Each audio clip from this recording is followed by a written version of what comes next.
Hello, everyone, and welcome back to Director Watch, an AwardsWatch podcast that attempts to get inside the mind of cinema's greatest auteurs, explore what drives them, and maybe we go on a few unrelated tangents along the way. I'm Ryan McQuade, the executive editor here at AwardsWatch, and joining me, as always, is NASCAR's finest, my co-host, Jay Ledbetter.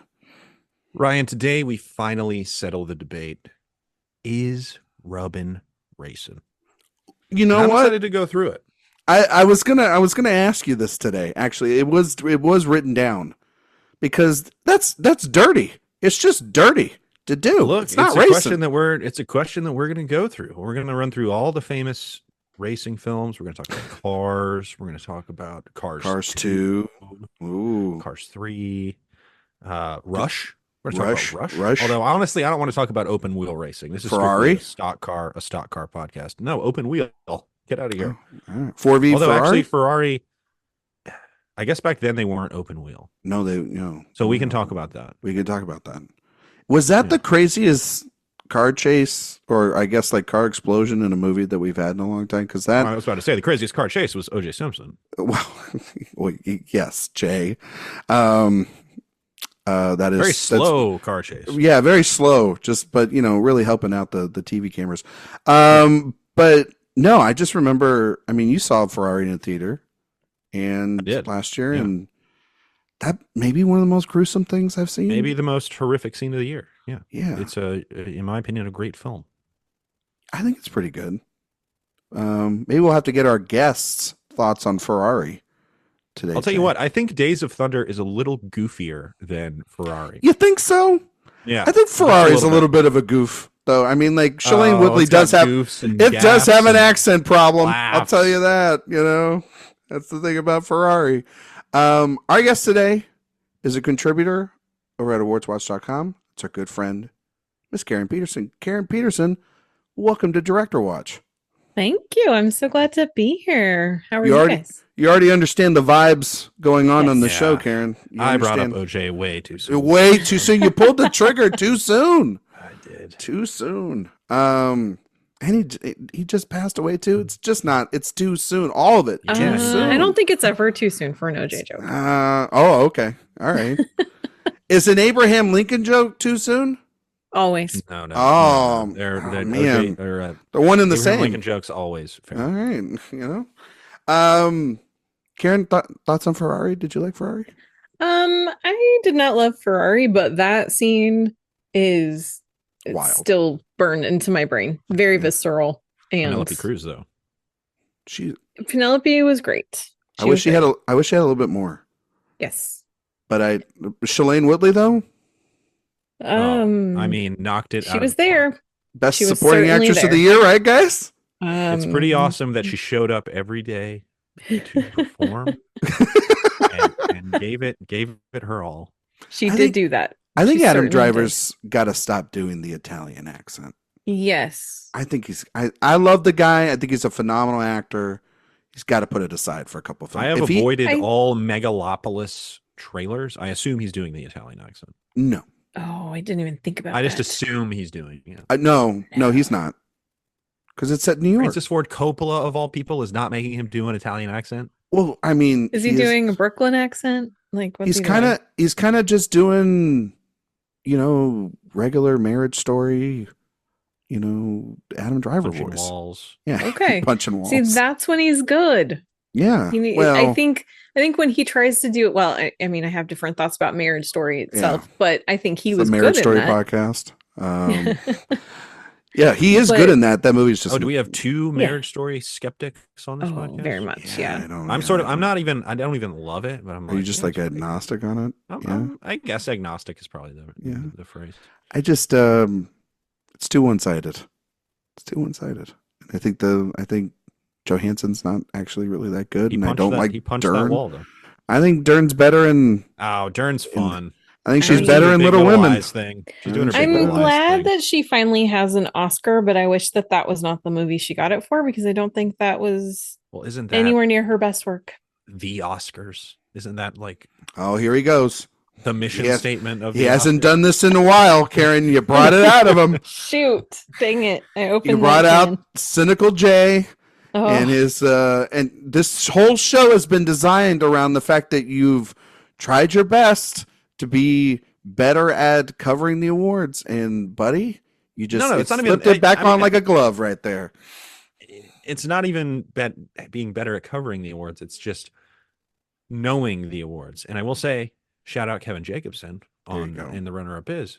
Yeah. I did completely reorient my relationship with the Oscars while discussing that podcast. Which year did you do? The Fargo year. The Fargo year. It's not a bad year.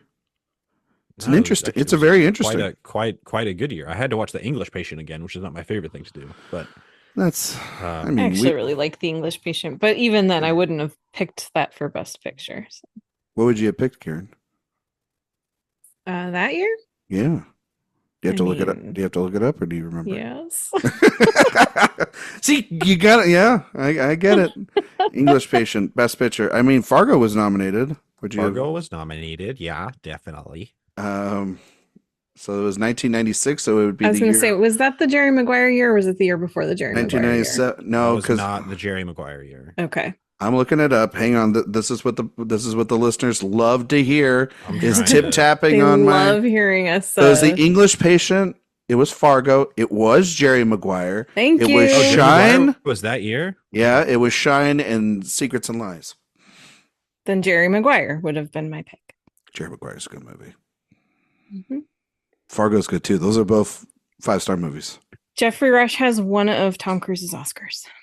Is the other one Michael Caine has the other one? It is. Mm-hmm. For Tom Cruise? Okay. Yep.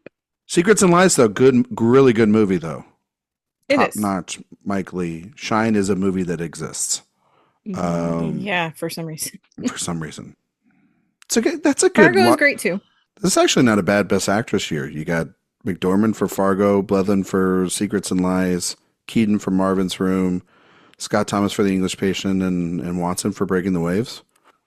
It's actually not bad. Yeah, I mean, Marvin's Room is the only one of those films that I was like, I actively disliked watching this movie. I think that is a bad movie.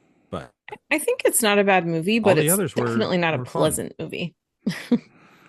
What is that one about again? That's gosh, I'm trying to remember. Their mom or their dad is dying of cancer. Right. Meryl Streep and Diane Keaton play sisters. Diane Keaton is like actively participating in the treatment, and Meryl Streep is like the freewheeling sister with a kid who comes and visits and kind of shakes up the whole dynamic. Is the kid? And the kid is Leonardo DiCaprio? Yes. Okay. All right. That was okay. I do kind of remember that, but I've never actually I've seen that poster enough with the three of them on there. I'm like Keaton, Streep, DiCaprio, and I'm like, oh, and I've just never. It's such a tonally odd film. It's so weird. Interesting. It doesn't really grapple with the illness that much. It's mostly about the sisters, really. Yeah, it's about the sisters and their relationship. Yeah. Okay.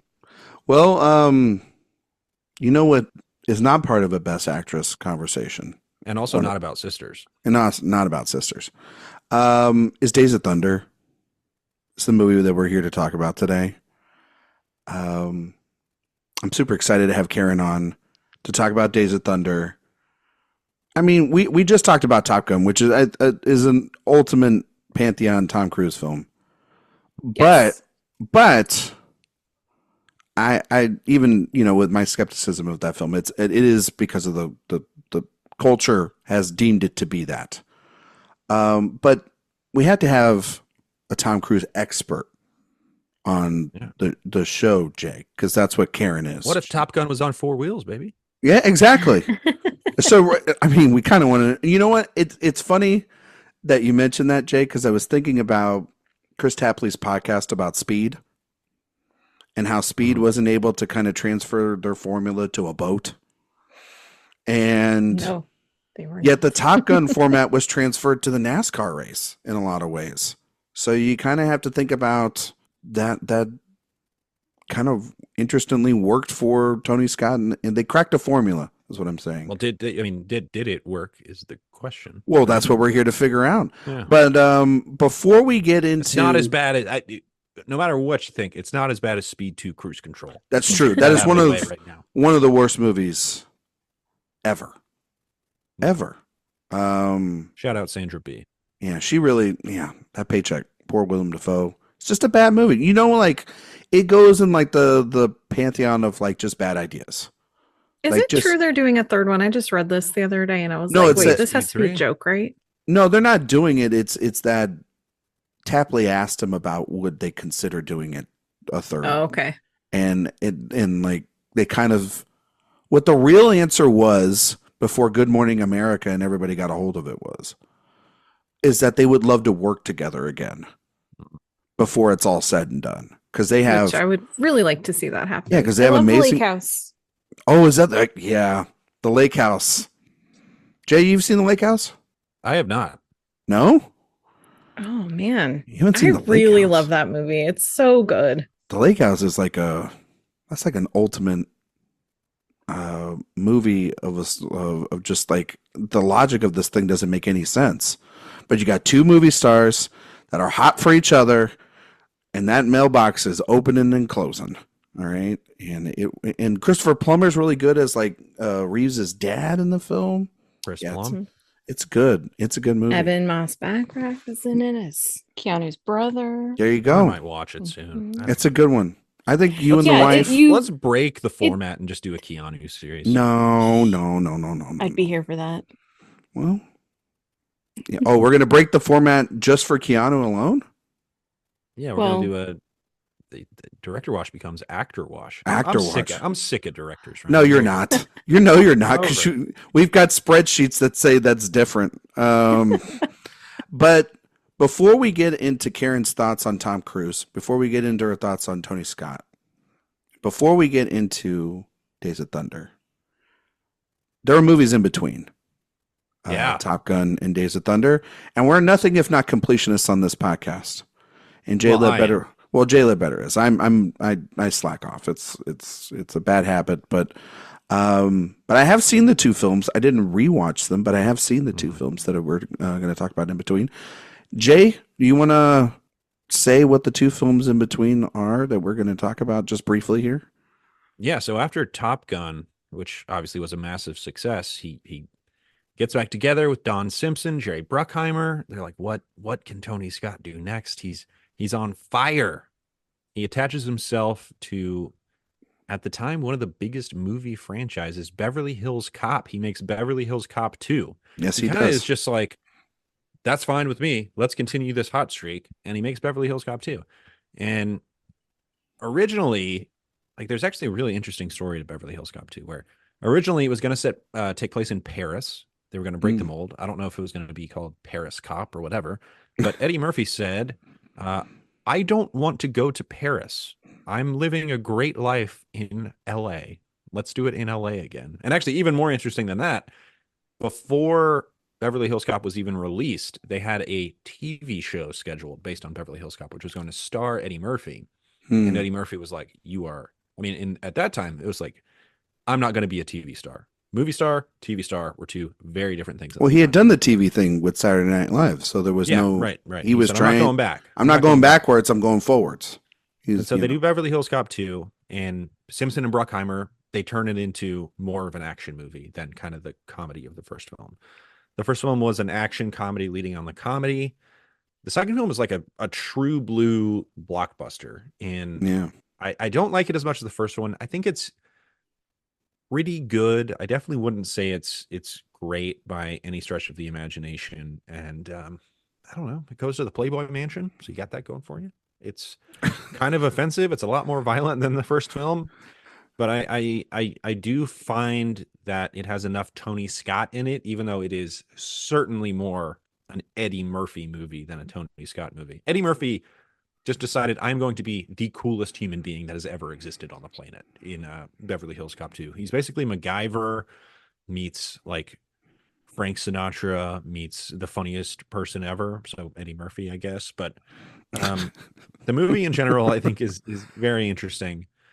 And it's successful enough is what I would say about it. But really, the real story of Beverly Hills Cop 2, as far as our series is concerned, is they cast Brigitte Nielsen in the film, and Brigitte Nielsen and Tony Scott started a torrid affair during the making of this film, and that broke up not only Tony Scott's marriage, but Brigitte Nielsen's relationship with Sylvester Stallone at the time, and it was like a big deal in the tabloids. So as much as he was riding high on his film success, because Beverly Hills Cop 2 was certainly a financial success, he was in some personal turmoil at that time, which is very interesting. And it was around this time, actually, in one of the weirdest sort of like aside chapters I've ever read in one of these biographies, where he became really good friends with Timothy Leary, of all people, like the psychedelic drug advocate of the time, the man that Richard Nixon called the most dangerous man in America. It turns out around this time, he actually ended up being the godfather of Timothy Leary's son. Interesting. They became really, really good friends, and Leary died a few years later. But I thought that was just a really interesting kind of thing, because Scott is so like Hollywood glossy, like his films are so very like traditionally Hollywood, and Leary is very like anti-establishment, whatever. And I think it kind of speaks to Tony Scott's inherent nature as opposed to kind of the workman he was at the time. Timothy Leary, I bet, really liked The Hunger. Yeah. But he was really into The Hunger. Yeah. And because The Hunger just feels like a drug trip at times too. It's an art house movie, kind of unconcerned with commercial appeal. And I think maybe it was Tony Scott kind of scratching that itch, but it was just a kind of interesting aside again. But then after Beverly Hills Cop 2, he makes what I believe is Tony Scott's least discussed, least known film, which is Revenge, starring Kevin Costner. Obviously, Kevin Costner is riding high at this point. This is right after like Bull Durham and Field of Dreams. And Revenge was this little novella that was very popular, and it for a decade it was going like Sidney Pollack almost made it, Jonathan Demme almost made it, Francis Ford Coppola almost made it. This thing was a big deal, and then Tony Scott ends up getting attached. Costner kind of puts it across the finish line as far as production is concerned, and Tony Scott has the cachet after Top Gun and Beverly Hills Cop 2 to go back to kind of his roots. He goes dark. I've watched this movie. The first time I watched this movie, I was like, this is kind of baffling to me. And I watched it a second time this time, and I thought, this is really good. Like, it's kind of misshapen from a narrative perspective, but tonally and emotionally, I find it just so evocative. It's so explicit in its violence and its sexuality, particularly. I just find it to really bring out kind of the best of Tony Scott's emotive direction. I would compare it. I think the closest comp in his filmography is probably Man on Fire, where it is this very visceral film. It also opens up, Kevin Costner's character is a fighter pilot. So they open up with like some fighter pilot scenes where they're like, remember Top Gun?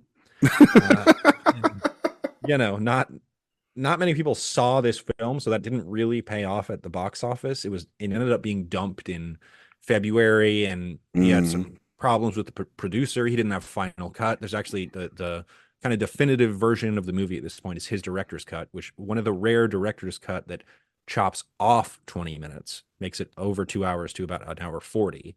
And I think that does the movie a lot of favors. And Costner's amazing.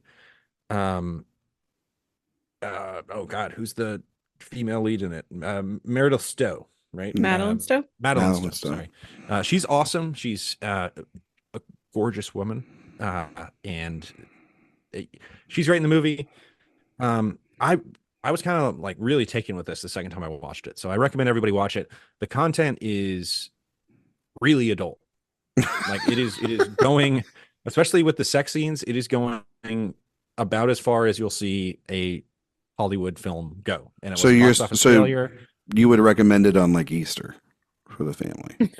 Well, it came out in Feb, so okay. So Valentine's like Day, a pre-Easter treat. Valentine's Day, honestly, maybe. Yeah, maybe St. Patrick's Day. You know what I mean? Sounds like what you're saying there. And Anthony Quinn is in it as well, and he's playing an absolute maniac. And he's great in it. I've seen both of these films. It's been a very long time since I've seen Revenge and Beverly Hills Cop 2. I watched the Beverly Hills Cops films during the pandemic. I've never seen 3. 3 is supposed to be horrible. That's John Landis. Yeah, I remember it being horrible. And we're getting a new one. We are getting a new one. It's going straight to Netflix. Yeah. What do we Karen, you grew up with this franchise more than I did, right? Like, yeah. Do you have a affection for Beverly Hills Cop? Is that like a property you're like because like now we're dipping into, it's one of those that like 3 sunk the whole thing down, and haven't had one for a while. It's almost, like it's one of those action comedy ones, like, Lethal Weapon, and ones that it felt like you could have just made like a ton of them and they just stopped making them. Yeah, I think I don't remember 3. I'm sure I probably saw it, and I think that it probably was one of those situations where it's like, oh yeah, let's just be done and move on with this and pretend this never happened. Sometimes when that happens, though, I wish that they would make another one, just so that's not where you end your franchise. Like, and that's where we're picking up now. Yeah. And Old so Man that's Axel. where it's yeah, exactly. But that's the thing. It's like, I mean, Axel Foley was a great character, and the first movie was great. The second movie I don't really remember. But I don't know the last time I watched it. I've seen the first one multiple times, in fact, kind of recently too. But yeah, I think if the fourth one, if it's at least better than the third one, at least then it kind of redeems the entire franchise. And then who knows? Maybe they keep going, or maybe that's like, okay, now we can let this character retire and move on because we've given him a worthy movie to end on. Do we know who's the only thing I can think of is the Coming to America sequel, which was just yeah. So this is directed by, it looks like it's a commercial guy. It's his first film. Yeah, it's his first film. He replaced the Batgirl guys. They were supposed, and then they went to Batgirl. Oh, and then their movie never saw the light of day. They can't. They just can't. Yeah, they can't catch a break. Supposedly, this movie right now has a runtime of 2.5 hours. This new Beverly Hills. That's what the people demand. I don't know if people are demanding 2.5 hours of the Crazy Frog song. Yeah, I think that it's there is no way that is true. There's just no way. It's what it's saying right here, but I doubt that. I don't know. I don't necessarily say that that's not true, because one of the things with Netflix is that they don't interfere as much as they should sometimes. Quality control. On things that. They don't edit their movie. They don't have someone to say no. And when you give exactly, essentially, when you are making a Beverly Hills Cop 4, and Jerry Bruckheimer and Eddie Murphy, who are really the people that are running the show here, and you're giving them full control, because that's the thing. It's like Murphy, for years, didn't want to make this because 3 was bad.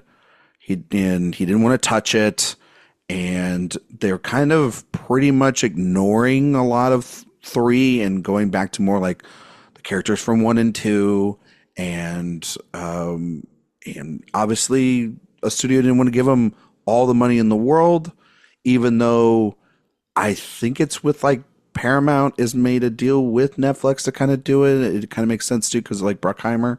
But anyway, and because Paramount has no money. Exactly. So they're I mean, by the time this releases, Paramount not even exist anymore. But yeah, what was it? The Coming to America 2 movie that no one asked for? Was it Coming to America 2, or was it Coming to America? TWO to Amazon. And that movie was brutal. That was brutal because it was the same. I remember, Jay, you and we talked about Dolomite, which is a film that Karen and I really, really love, and I know you like it a lot too, Jay. And it just carried the same kind of crew and everybody over to that film, and it shows so much promise. But that movie is such a forgettable mistake, I think. And they're doing the son of Yeah, the son of coming to character. Yeah, and it's just wasn't in Coming to America is one of those just like it makes sense in the 80s, but like nowadays, like what do you do? Where do you take that outside of like I'll tell you where they took it, CGI Town. That too, but also like again another perfect supporting Wesley Snipes performance in that movie though. But yeah, I mean, I guess because you can make this more Wesley Snipes performance. Yeah, he's like just supporting performance. He's just like kind of perfect in those kind of scenes. Everything else of that movie is not up to the same level of commitment that he's in that movie. And both honestly, this pains me so much to say out loud, but I agree with Ryan on that. Yeah. You heard it here first, folks. But I think maybe the nature of just it being procedural, it could help. Maybe, but like a 2.5 hour movie, that's almost like a noir. It makes me wonder because like I think, well, because like some of the original characters from the first two movies are supposed to be back in it, like Judge Reinhold and Paul Reiser are supposed to pop up. So it's like, is the movie really going to be about these guys reconnecting, or is it taking time to just kind of catch up with them? Yeah. Like, how are they really handling that? And some of that can affect that runtime. Like, how much of the 220 or whatever it ends up being is being spent on things that aren't at the heart of the actual story. How much of it is that Netflix thing too, of like when you watch a movie and it feels like the scenes are 20 seconds or a minute too long and just need to get cut, and the bit is just... Well, if it's a Netflix movie made by a fairly anonymous director, I'll tell you one thing, it's going to look great. It's going to have that, what do you call it, Jay? The Netflix... Love that Netflix sheen. Yeah, where it just it looks exactly like it just came off the printing press. You know what I mean? In gloss. It's laminated. Yeah. Exactly. I agree. But Revenge... No, I just had to look at who's editing. And actually, it's a Marvel guy, so who knows? Well, that's a coin toss within itself, too. Revenge is, from what I remember, it's everything that Jay kind of described it to be. Kind of one of those, like, perfect films that I saw at Blockbuster, like the poster. I just remember all the time when I was growing up. Ryan, I want you to watch that movie again. And I just remember it being a lot. And I thought it was like a lot like what is that Costner film where he's like the double agent? When I first saw it, like with Gene Hackman, where he's like a spy. Is it No Way Out or No Way Out? Yeah. Is it that one? And it's with like the Navy, and I thought it was a lot like that, or I thought it was going to be that, and it was completely different than what I thought it was going to be. So I saw somebody call it Tony's The Counselor. Interesting. I don't know if that's a good or bad thing. Because me, it's good. Well, I know you love The Counselor. I'm at odds with that movie. But what do you guys think of the Cause? He's making a big comeback this year. Yeah, I mean, look, we got Megalopolis and we got Magalopolis. Oh my God. Nice. Very good, Jay. Very good. I mean, Costner as a director as a whole he's got one bad. I'm honestly looking forward to that film. The trailer, I was not particularly encouraged by. It felt like when it's cool that he's going for it. It felt like, when you watch those like History Channel shows of like reenactments from the past or whatever. No, it looks like Yellowstone. That's what it is. I mean, it kind of just an elevated version of like the History Channel. That's what it kind of looked like in the trailer. Yeah. Yeah. Karen, are you looking forward to Horizon? I don't know yet. Right? I'm kind of. At the time of recording, I think it's a cool thing. The Cannes Film Festival hasn't screened the film yet. Yeah. So we're recording this a little bit in the past, and I'm completely just like, I don't know what to make of it. But I read that article with Deadline where Costner was talking, and I have to give him a lot of credit because he just seems like a guy that is. He just wants to make his movies, and he's been wanting to make this for such a long time, and I have a lot of respect for him being able to kind of find the financing and wanting to get back and making this and essentially putting the rest of his career on the line because he could have been making Yellowstone series forever, and he burned all those bridges to make this thing, and he's got 2 films coming out in a less than 60-day span. and he's got the That's next two lined up, insane. and they're all $100 million a piece. Yeah. It's like it's a giant gamble, so I kind of have to like tip my hat off to him a little bit with the gamble, but it could obviously not pay off, and they could be giant heaping piles of trash, but they all can also just be fine films that aren't really for us either. Let's make a prediction. What will get a better reception at Cannes, Megalopolis or Horizon? Probably Megalopolis. At Cannes, oh yeah, Yeah, because it's more like not even knowing anything about either movie. I would just say just what they're about and where they're screening that. And also, it's a movie about the American West, and even as good of reviews as Killers of the Flower Moon. You know who loves Clint Eastwood? The freaking French. They love Clint. Oh yeah, yeah, but he's not making a Western every single year. He's making a Richard Jewell American film. You know, yeah, he's making American films. You know what I mean? So he's making American Sniper, literally. But no, I mean, I think Horizon's going to get some. I don't know. I kind of think it might. There is, well, see, and it depends on, but they love stars what sort too. of stance he's taking and what aspects of the American West he's going to be honest about, because in other parts of the world there's still this sort of mythology and this mystique around it, and this this dream of these open spaces, and if he's capturing that, it could actually do pretty well in Europe. Yeah, and he's a movie star. Kevin Costner in Revenge. What a babe! Just what a babe. He's a very good-looking man. Yes. I mean, like this is like his JFK era. It's Madeline Stowe and Kevin Costner, circa 1990. Hello. Him in the late 80s, 90s. Excuse me. I mean, Madeline Bull Stowe, Durham, right? Crush. Yeah. Bull Durham's like his peak hotness, I think. He's yeah, definitely. Incredible in that movie too. What were you gonna say, Karen? Though? I was just gonna say the thing about Horizon is whether the story is good or not, I do believe it's going to be a beautiful movie to look at.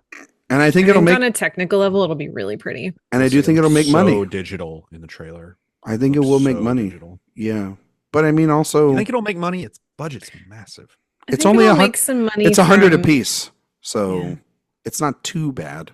Does the Yellowstone crowd show up? I mean, if the Sound of Freedom crowd showed up, cause on their TVs. I think so. I mean, if anything, last sold out Sunday morning matinee. I mean, to be fair, I think that if it does have also large format screens, I think the idea of it also maybe if the first one's good and people are getting word of mouth, they could double bill part 1 and part 2 together if they wanted to. I mean, the adult drama, and I mean, I'm not saying I know Nolan's his own thing, but people came out for a 3-hour epic in the summer last year. So, I mean, speaking of a 3-hour epic, it's different. Great but Days of Thunder episode. Yeah.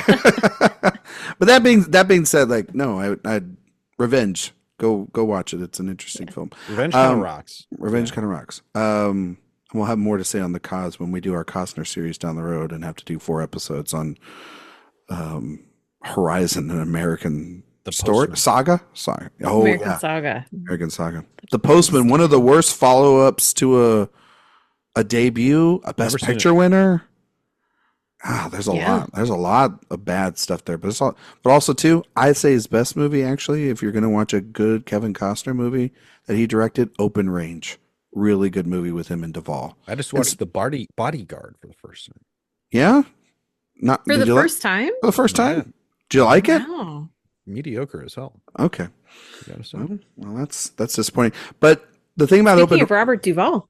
But I was going to say is Open Range. It has Robert Duvall. And speaking of Robert Duvall, let's talk about Days of Thunder. This is what a transition. Thank you very much. I know what I'm doing on the show half the time.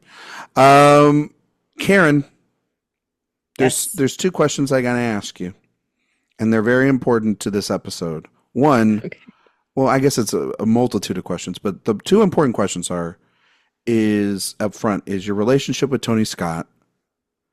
And what you think of him as a filmmaker, his filmography, his movies. What do you like about him? What you don't like about him? And the other thing is this guy named Tom Cruise. Mm-hmm. When did the love start, Karen? And And is he perfect? Has he made any bad movies?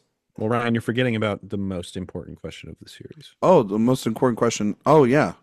Oh, and the most important question to ask, I'm sorry, Karen, is do you prefer the films of Ridley Scott or the films of Tony Scott?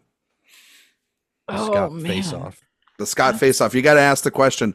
So what is the context of this, Ryan? Is it like Desert Island? You can only watch Ridley's or Tony's? You know what, man? I think it's up to the eye of the beholder of the question. Okay. All right. Because really, it says a little bit about your taste, but it also just about your mood and what you like to enjoy.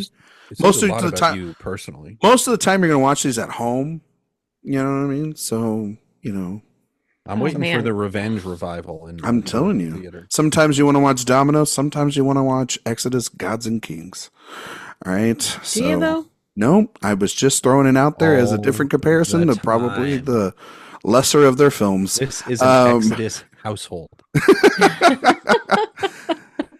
That is a bad movie. Anyway, Karen. Oh, boy. Okay, well, my relationship with Tony Scott and Tom Cruise started together when my dad took me and my brother to the Point Mugu Air Show and then took us to see Top Gun in the theater. And I was only 9, but I felt things and I've been in love with Tom Cruise ever since. I have seen every one of his movies. That is absolutely true. And has he ever made a bad movie? I have a very strange opinion about this, but I stand by it. I think he only has one. Well, okay, no. His very first movie was awful, but he's only in it for 45 seconds. And that is which one? Oh my gosh. My brain just The Outsiders? on me. No. The Brooke Shields movie. Oh. Let me look it up. Hang on, folks. I'm trying. It's oh my gosh. I forgot my own name earlier today, so I'm just not doing well. No. Endless Love. That's That's the one. Yes. It won an Academy Award for Good song. Good song. Endless Love. Yeah. I think it won. It was nominated. Yes, I believe it. Hang on, I'll look that up, but I think it was nominated. It didn't win. It didn't win. Yeah. Something recently, we were just talking about this song recently on an episode somewhere. Was it this episode? Oh. Anyway, continue, Karen. I'm sorry. Anyway, that movie is a really terrible Tom Cruise movie, but he's only in it for 45 seconds. And then, then he does taps and then all is redeemed. But I would say his worst movie is Jack Reacher, Never Look Back. And the reason I say that is his worst movie is because that is the one movie that you can look at him and really get that he's not trying. He's there for the contract obligation, and that is it. He does not care about that movie, and that's why it's so bad. It is an atrociously bad movie, especially since the first Jack Reacher is not a bad movie. It's actually pretty good. Yeah, it's a lot of fun. Mm-hmm. And it starts the McQuade relationship. Yeah. That's not the one with Werner Herzog in it? No, that is the one with Werner Herzog. The good one is the one with Werner Herzog in it. Yeah, yes. The bad one is with Colby Smuthers. Not that it's Colby Smuthers' fault. Either of those. Rosamund Pike is in the first one, I believe. Sounds good. Mm-hmm. Yep. And guess who else is in that movie? The first Jack Reacher, Robert Duvall. So there you go. A reunion. It was a reunion. Damn right it was. Yeah. By the way, Endless Love lost the Oscar to Arthur's theme, Best That You Can Do from Arthur and Christopher Cross. Arthur's theme, like the Every Day When You're Walking Down No, the Street? no, not the Aardvark. The Drunk. Not the Aardvark. Okay. Dudley Moore. Yeah. Great comedy from 1981. The Arthur PBS theme song should have won some awards. That's true. Well, maybe we'll do that on TV Watch or something down the road, Jay. Ooh, an Arthur retrospective. I don't know if we want to That'd do be that. Interesting. I think I'm busy that month. I think I might be busy with Karen as well. I don't. The smile on his face when we said that, right? It was. I mean, I've never seen Jay smile like that before on a show. There's one episode of Arthur where he's learning how to spell, and I remember this very specifically. Oh my God, I can't believe he learns how to spell his own species, and he keeps repeating AARDVARK. AARDVARK. So You doing all right, great, buddy? You doing great okay? educational. So when it comes to Tony television Scott, Thank you very Tony much. Scott. Keep going, Karen.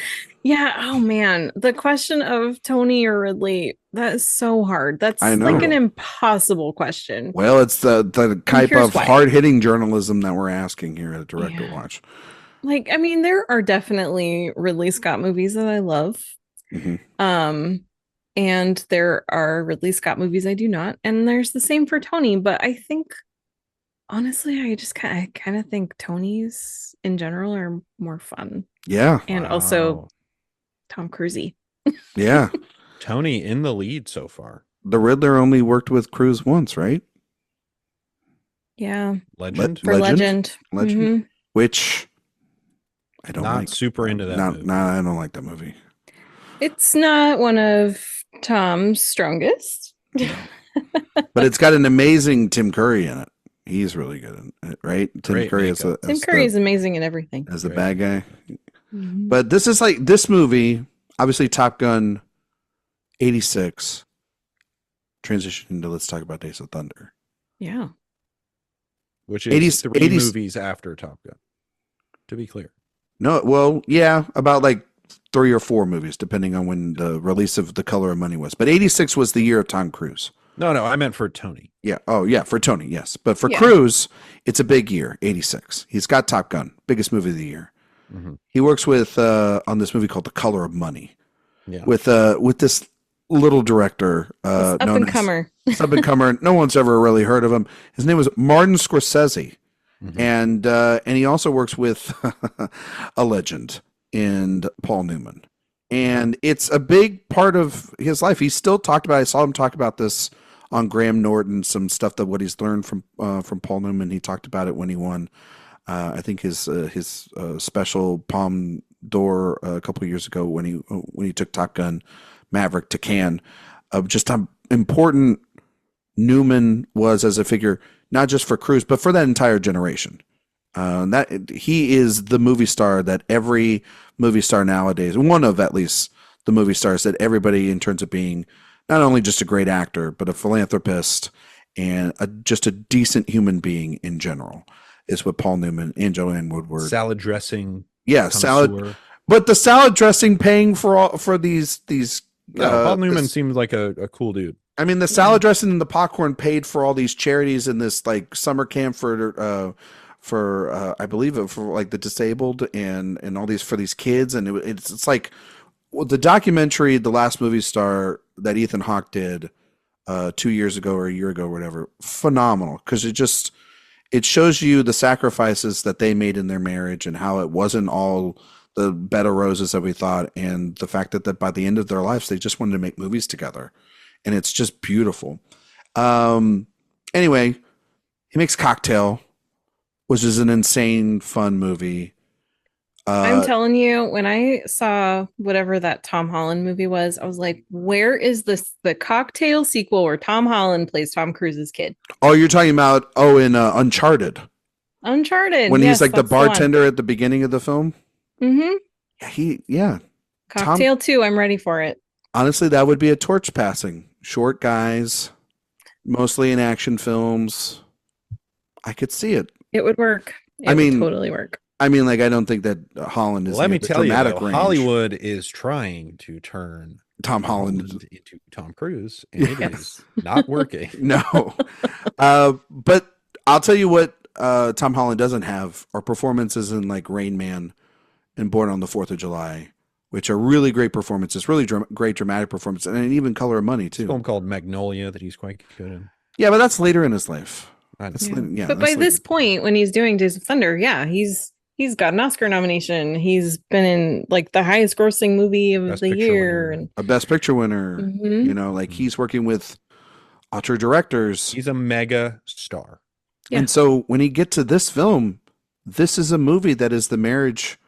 This is a reuniting, obviously, with him and Tony Scott, but this is him really becoming this is him at the start of him being a giant movie star, and the creative process too, because he is also a co-writer of the story of this movie. Story by Robert Town and Tom Cruise is one of the great credit cards of all time. Yeah. Yeah. It is Well, so and- funny. Yeah. Why is that funny? It's just very funny to me that it was like, hey, writer of Chinatown and one of the most important writers in the history of cinema, and also this guy who is like a movie star. I just think it's very funny.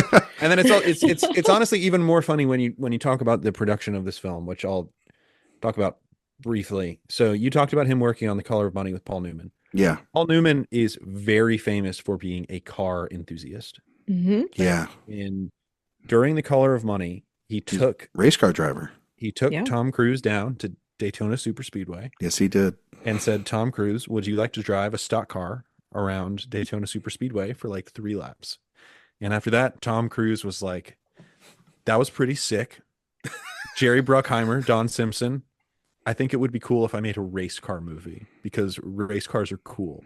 He basically played with Hot Wheels and was like, I would like to make a Hot Wheels movie. You're not wrong. I don't think you're wrong there. Well, one of the things I was going to say actually is on that line is that, I mean, I think Days of Thunder is one of the first films that gets made solely on Yes. the name and star power of Tom Cruise. Yes. Yeah. It was really, they were trying to replicate Top Gun is Mhm. entirely what they were trying to do. However, they forgot to, hold on, let me look at my notes here. Write a script. Principal photography started before they had a working draft of the script. And this is from Robert Towne, one of the most celebrated screenwriters of all time. Yeah. They just didn't have anything to go off of. There was like, cars go vroom though. Why do we need words on a page? Cars go fast. Car go fast. And so it turned into this thing, which we'll talk about. And I think it's a fun thing, but it's a very interesting object. Just an interesting way to build a movie. It was really just a matter of Don Simpson and Jerry Bruckheimer being like, what, are we gonna not make a hit? That's ridiculous. Let's Are go. we not going to have Tom and Tony come back together? One of the And great cinematic power trips in history. it really is. It's a push in the middle of the table, being like, we're going to make a $60 million, essentially Top Gun remake, reboot, adjacent. Race cars ish. Yeah, ish. But I think that there maybe It's is not a little really reboot remake. It's more of like Copy. inspired and in the vein of Reinterpretation. a copy. A little bit. A little bit. We'll talk about it. I'm not saying that as a bad thing because, and I'll get to my thoughts here in a second, but Karen, did you see this film in theaters in 1990? I don't think I did actually. No? For some reason. I don't remember seeing it in the theater. But then I don't really remember the first time I watched it. So maybe I did and I just don't Okay. remember Karen that. was just a review snob. She just reviews. Karen, what do you think of Days of Thunder? I think Days of Thunder as a movie is just fine, but as a Tom Cruise movie, it's great and I love it. What do you mean by a movie that is just fine? Okay, that's a great question. What is the difference between the two for you, actually, as a yeah. Tom Cruise Mhm. fan? Yeah. Well, when you look at the story, it is pretty basic. It follows a lot of the beats that Top Gun does. That is absolutely true. And also just a lot of the tropes and beats of a lot of underdog sports movies. Mhm. And I don't think that it does a lot to set itself apart from that type of movie other than the star power of not just Tom Cruise, but the cast. I think it's got a really great cast of characters, but they're kind of all in his orbit. And so as a Tom Cruise movie, it's great. And one of the things that makes him such an awesome star is the fact that he's happy to share the spotlight with his cast. He is great in an ensemble and he is fine and happy with being part of one. And so he shines, but everybody shines with him. And so that's kind of, for me, that's the difference. But I think in terms of story, in terms of some of the things that the movie just on its own does, if you take Tom Cruise out of it, it's a very forgettable movie. J-Dog? Although the cars are awesome. The cars are, yeah, the cars are rad. awesome. We're going to talk about those cars. Yeah. J-Dog, what do you think of Days of Thunder? Yeah, this reminds me a little bit of this great 1990s Disney run, actually, where if Top Gun is a goofy movie, Days of Thunder is an extremely goofy movie. Oh, okay. All right. Both literally and figuratively. Yeah. No, I mean, this is, I find myself really liking this movie. It is just like liquid Tony Scott aesthetic, which I really love. I mean, it is really just leaning into that. Even though it isn't a California movie, it's really leaning into sunsets and motorcycles and fast cars and beautiful people. And Tony Scott is as good as anybody at doing that. And to Karen's point, this is kind of the start of Tony Scott finding talent, I think, right? Like John C. Reilly is not anybody at this point, and he's not even really a huge part of this movie, but he identified talent with that. Cary Elwes had obviously had Princess Bride, but he wasn't like a guy yet, and he just kind of identified him as a star in the making, I think, or a great character actor.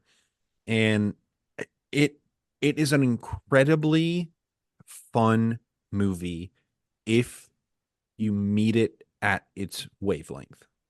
It is so extraordinarily silly.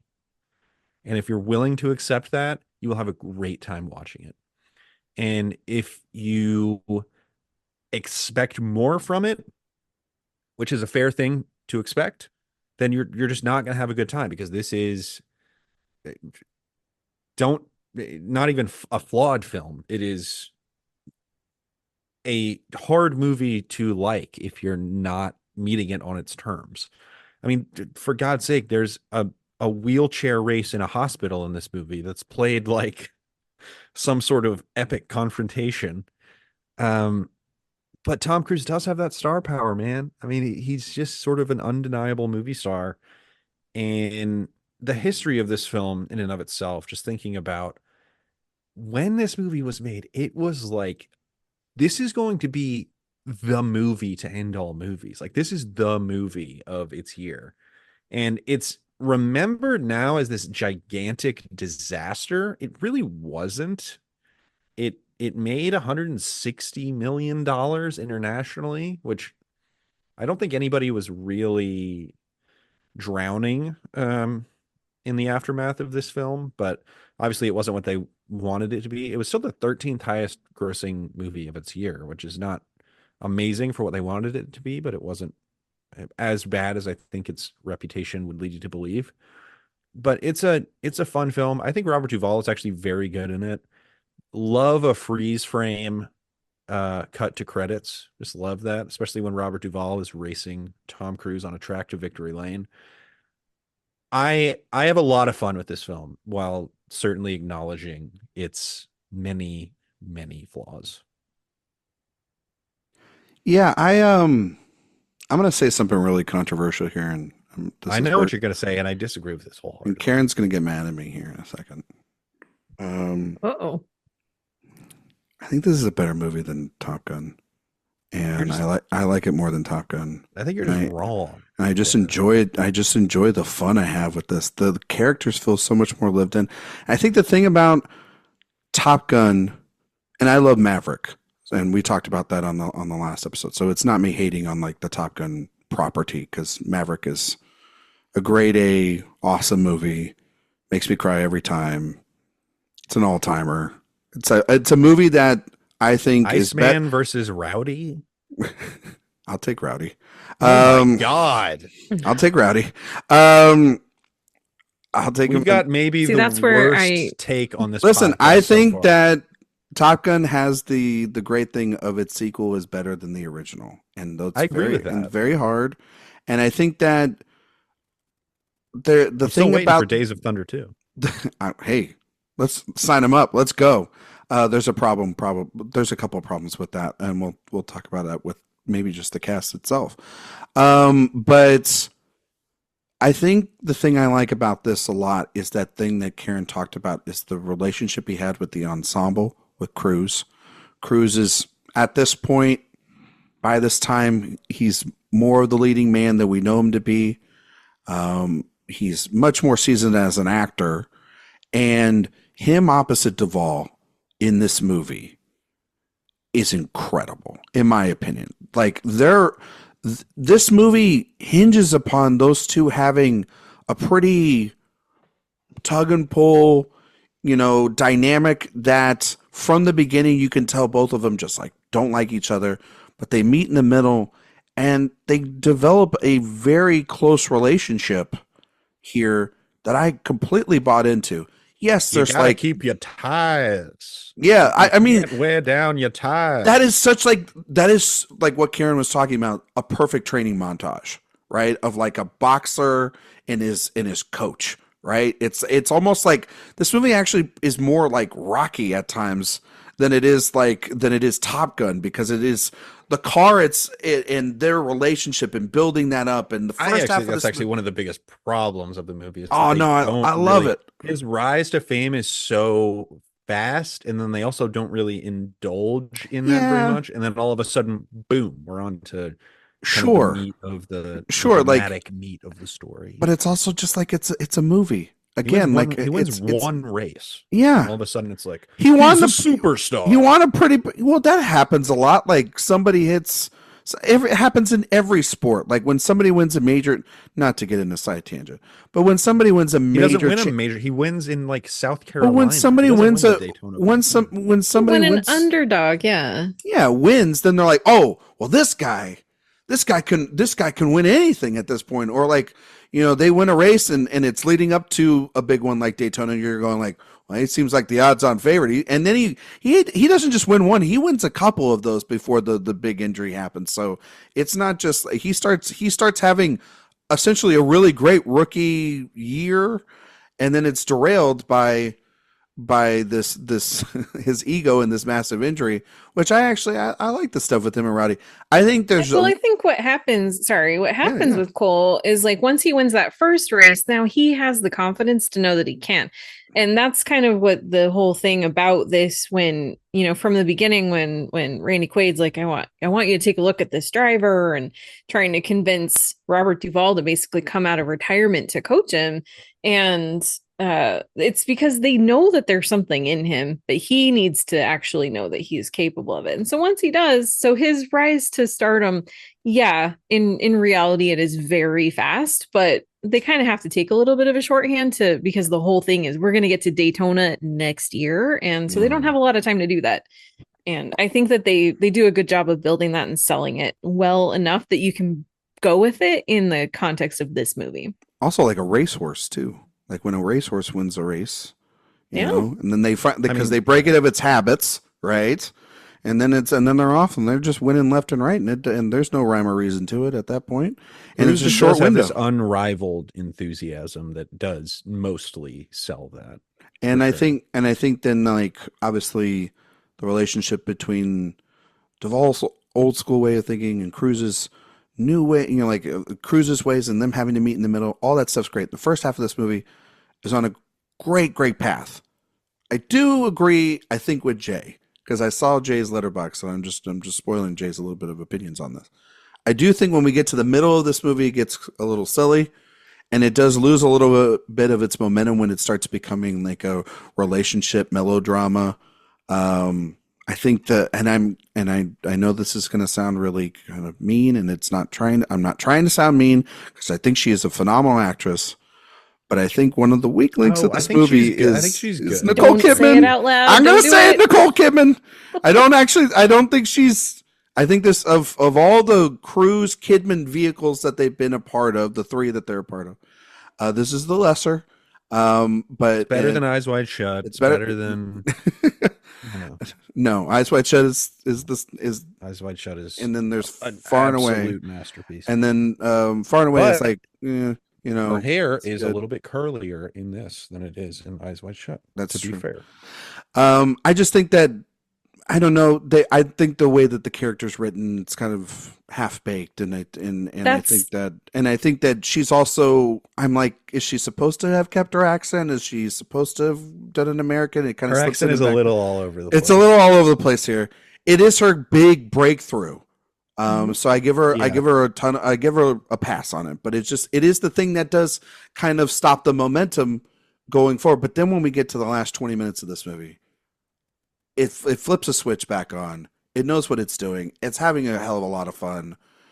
I think it's just like it's an insane, fun popcorn movie.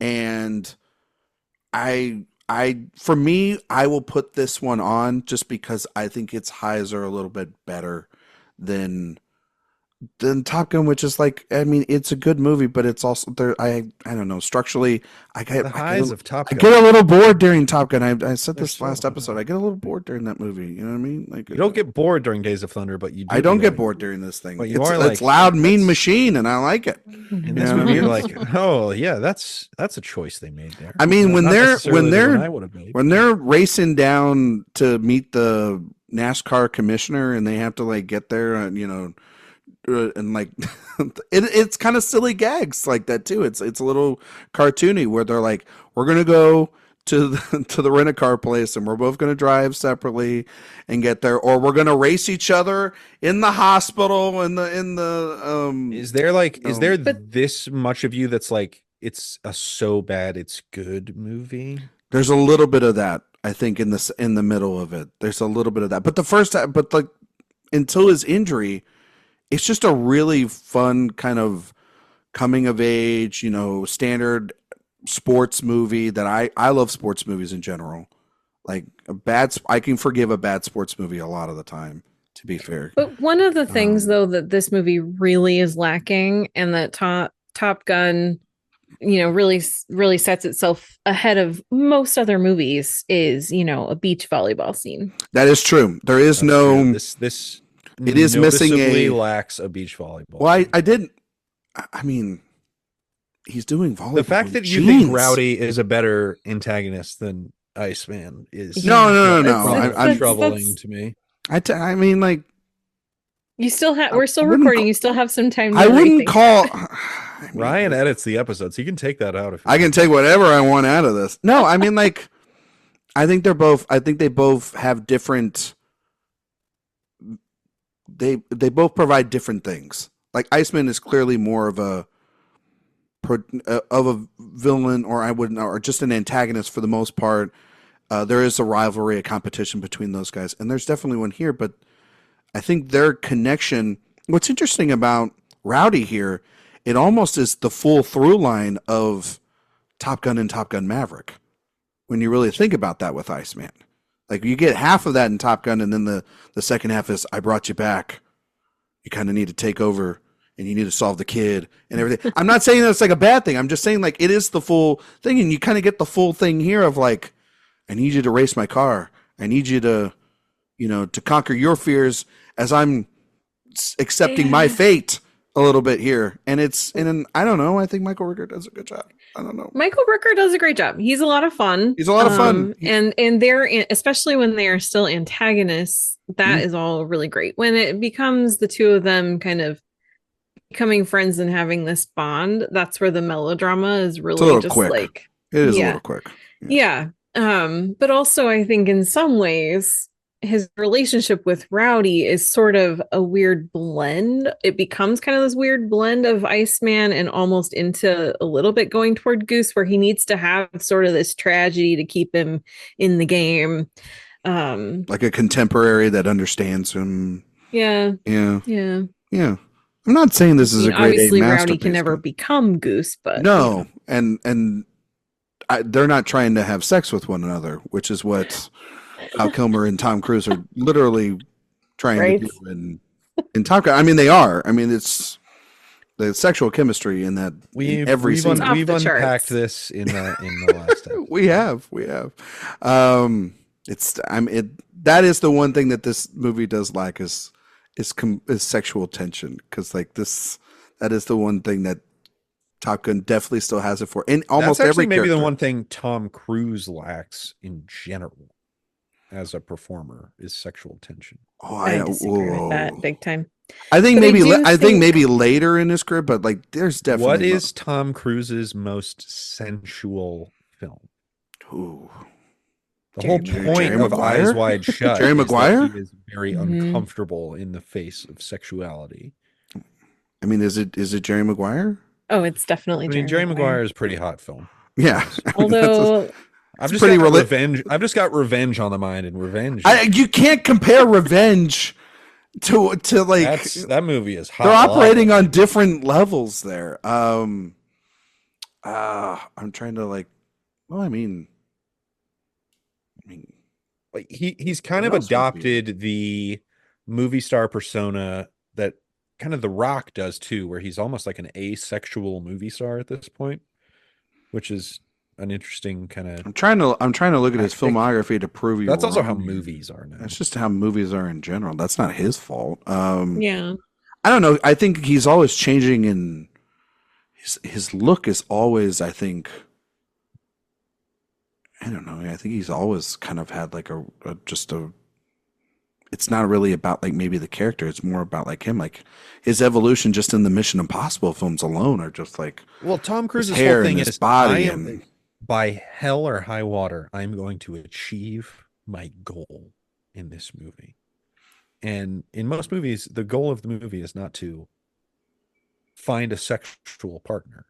No, but it's also. But are you? But are you looking for that? Shaped. In the like, what are you looking for him to do? Because I saw Revenge, and I was glad that. I mean, I can tell you this: when I watch Mission Impossible Fallout, and I see him with Rebecca Ferguson, I go, "Those are two hot freaking people that need to just." To me, that's more of a Rebecca Ferguson thing, but that might. No, they're both. No, they both. Two of them together have so much chemistry. That's why they ditched Michelle Monaghan, because they're like, we know what we have here. We have these two. That's why people got so mad with this last Mission Impossible movie with Haley Atwell, which they can get over themselves. It's because those I love Haley, two, but she's not Rebecca. She's not Rebecca Ferguson. Like when they're in the sand Ferguson. and he's saving her at the beginning of Dead Reckoning, I'm like, I love these two. Like there's that scene where it's just brief, but they're like hugging each other. They're in Venice, and you're just, I think it's in Venice, and you're just like, oh. They're trying to give it up for each other. They love each other. Like they're hot people. You know what I mean? I would even say night and day. Night and day is pretty. Oh my gosh! Yes. Between him and Cameron Diaz. Totally. Mm-hmm. Like and him and Blunt have great chemistry. He can have chemistry with anybody he wants whenever he needs to turn it on. Yes. Also, chemistry. Him and Tandy Newton and Mission Impossible 2. Tandaway. So, yeah, yes. I mean, there's that like the whole scene where they're trying to steal the diamonds at the beginning of it, and then like they're chasing each other in the street, or like in the cars, and he has to save her and everything. Oh, yeah. You can have it. Thank you very much. You can have it. It's no I revenge. will accept that. Him and Demi Moore and A Few Good Men. Him and Demi Moore. I'm just kidding. I don't know. I'm just like him and I'm like him and Brad Pitt in Interview with a Vampire. Oh, big time. Yes. I mean, I'm just looking down the list. I'm just trying to see the pairs. I've got my stance. You got your stance. I'm just telling you. You know, we're just gonna roll with it anyway. So I like when they go on a. I like when. I'll tell you what I think is very funny is when Tom Cruise thinks that Nicole Kidman is a stripper. I think that is funny. Oh, when they do the reversal? Yes. See, I think the reversal, the first scene, I was like, what did Rowdy do to I do have some logistical questions. Okay, so during that scene where they're in the truck and they get pulled over by the police, am I to understand that they hired two male strippers? They got in touch with the police department and said to them, we are going to pull a prank on Cole Trickle in which she is a stripper, correct? She is not an actual police officer. Mm-hmm. I think that would murky a lot of waters. Even more than the scenario you're laying out, which is exactly how the film is. She has the exact same uniform as the police officer. Look, authenticity to a job is very important. So what are the other two guys actual cops? That's what I'm wondering. Like, Karen, I don't know if you want to chime in on this. I mean, like, are those two guys, are they like her manager? I recognize that one cop, by the way. I feel like it's all part of the prank. Like are they like two guys? They kind of look like two guys that could work for a pit crew. as well too. Like exactly. It's just like, I mean, they know so many people. It'd be really easy to pull that off. I do not believe they involve local law enforcement. No, I don't think you no, because then that's impersonating an officer and pulling I kind of and everything. do believe they incorporated local. You think that I mean, you can get away with a lot in the South, but I mean, NASCAR is like a religion in certain states. So you probably, if like the guy that just won the Coca-Cola, the Winston, I don't know, what was the race that he won? The Firecracker 400 at Daytona, I guess, or whatever. That sounds right. I think that's what he won. Anyway, whatever thing he won. The other patrolman I recognize. He's been in a bunch of stuff. Yeah, he's like trying to remember what he was. It's Nicholas Nick Searcy. Nick Searcy. Yeah, he's been Justified, and you're Castaway. Just yeah, he's one of those character actors. You see his face, you're like, he's a working actor, you see him and you know him. Yeah, he's always in movies. Yeah, and so that's why I thought, okay, well, he's kind of got like the build of like would be a cop. I thought like, oh, what's this twist going to be? And then nope, it was just for the stripper. So yeah, but then yeah, I mean it's a good bit. It is a good bit, and then like it's very awkward. Then that's the first encounter that Cole has with his thing. I just don't understand about it it from Cole's perspective is why do you think they would pull that twice? Why do you think they get away with that twice? But also, he's in a hospital. Yeah, I mean, it's not like they brought a construction worker into the hospital and they're like, I just want to examine the building codes. Yeah, and like the bit before, it's not like it was caught off guard and completely it is a hot doctor. I mean, yes, but like, do you really think that they would screw with you after you just had like surgery and like you got like a level 4 concussion and you're on painkillers? Yeah, but I think there's two things. He's on a shitload of drugs. Yeah, and also I think it also shows a little bit of how Cole doesn't imagine a beautiful woman like her being a doctor. So it's a little bit of that is true. There is an element of that for sure. Yeah, it's a little bit of sexism there too on his part. Yeah. But then it just, what's her name? It's Claire Lewicki. Claire Lewicki. All right. Great name. But then there are a lot of great names. There's a lot of great names. Her hair is just off the charts in this, let me tell you. Is it Harry Hoagie? Or is Harry it Hogg? Harry Hogg? Well, there you go. I wasn't gonna say it. I did. Well now we have to mark the episode explicit. Cole Trickle. Yeah. Cole Trickle. Rowdy Burns. This is also, we talked about this when we talked about Magnolia, and we talked about PTA a lot, about like how PTA's got great character names. I feel like Cruise might have helped him out a little bit there, because there's some damn good names in this. Yeah, Russ Wheeler's just a good name. Too, like, yeah, Tim Danlin. There is so much stuff in this movie that's barely touched on. The weirdest thing that's barely touched on is the fact that Buck, played by John C. Reilly, his dad was killed in a race. This is the kind of dumb shit that I just love. It's like it is. But you're going into so bad it's good territory, which I have very little patience. No, I love stuff like this. No, I'm not. I think that this is a good movie. I am not saying it, but there is, in movies like this, there's some dumb, stupid shit logic. There's good goofy, and they could have. Yeah. You are literally saying, Jay, they didn't have a fucking script for this thing, and for the movie that doesn't have a script, give them credit for achieving what they did without a script. I'm not going to grade on a curve. I mean, I'd say that without a script and they showed up, they did a pretty good job, because they made a pretty damn entertaining All flick. things considered, sure, I agree with you. But also, you got to put in 1990s logic in this thing too. Like, it does feel like they were kind of setting up John C. Reilly's character to be a little bit more than it ended up being. Because I mean, you have his father, had died in this accident, and Harry, that was kind of that Harry thought that was the end of his career too. It drove him to retirement. Yeah. He deliberately Well, he had to leave so that investigation. NASCAR, an investigation into it.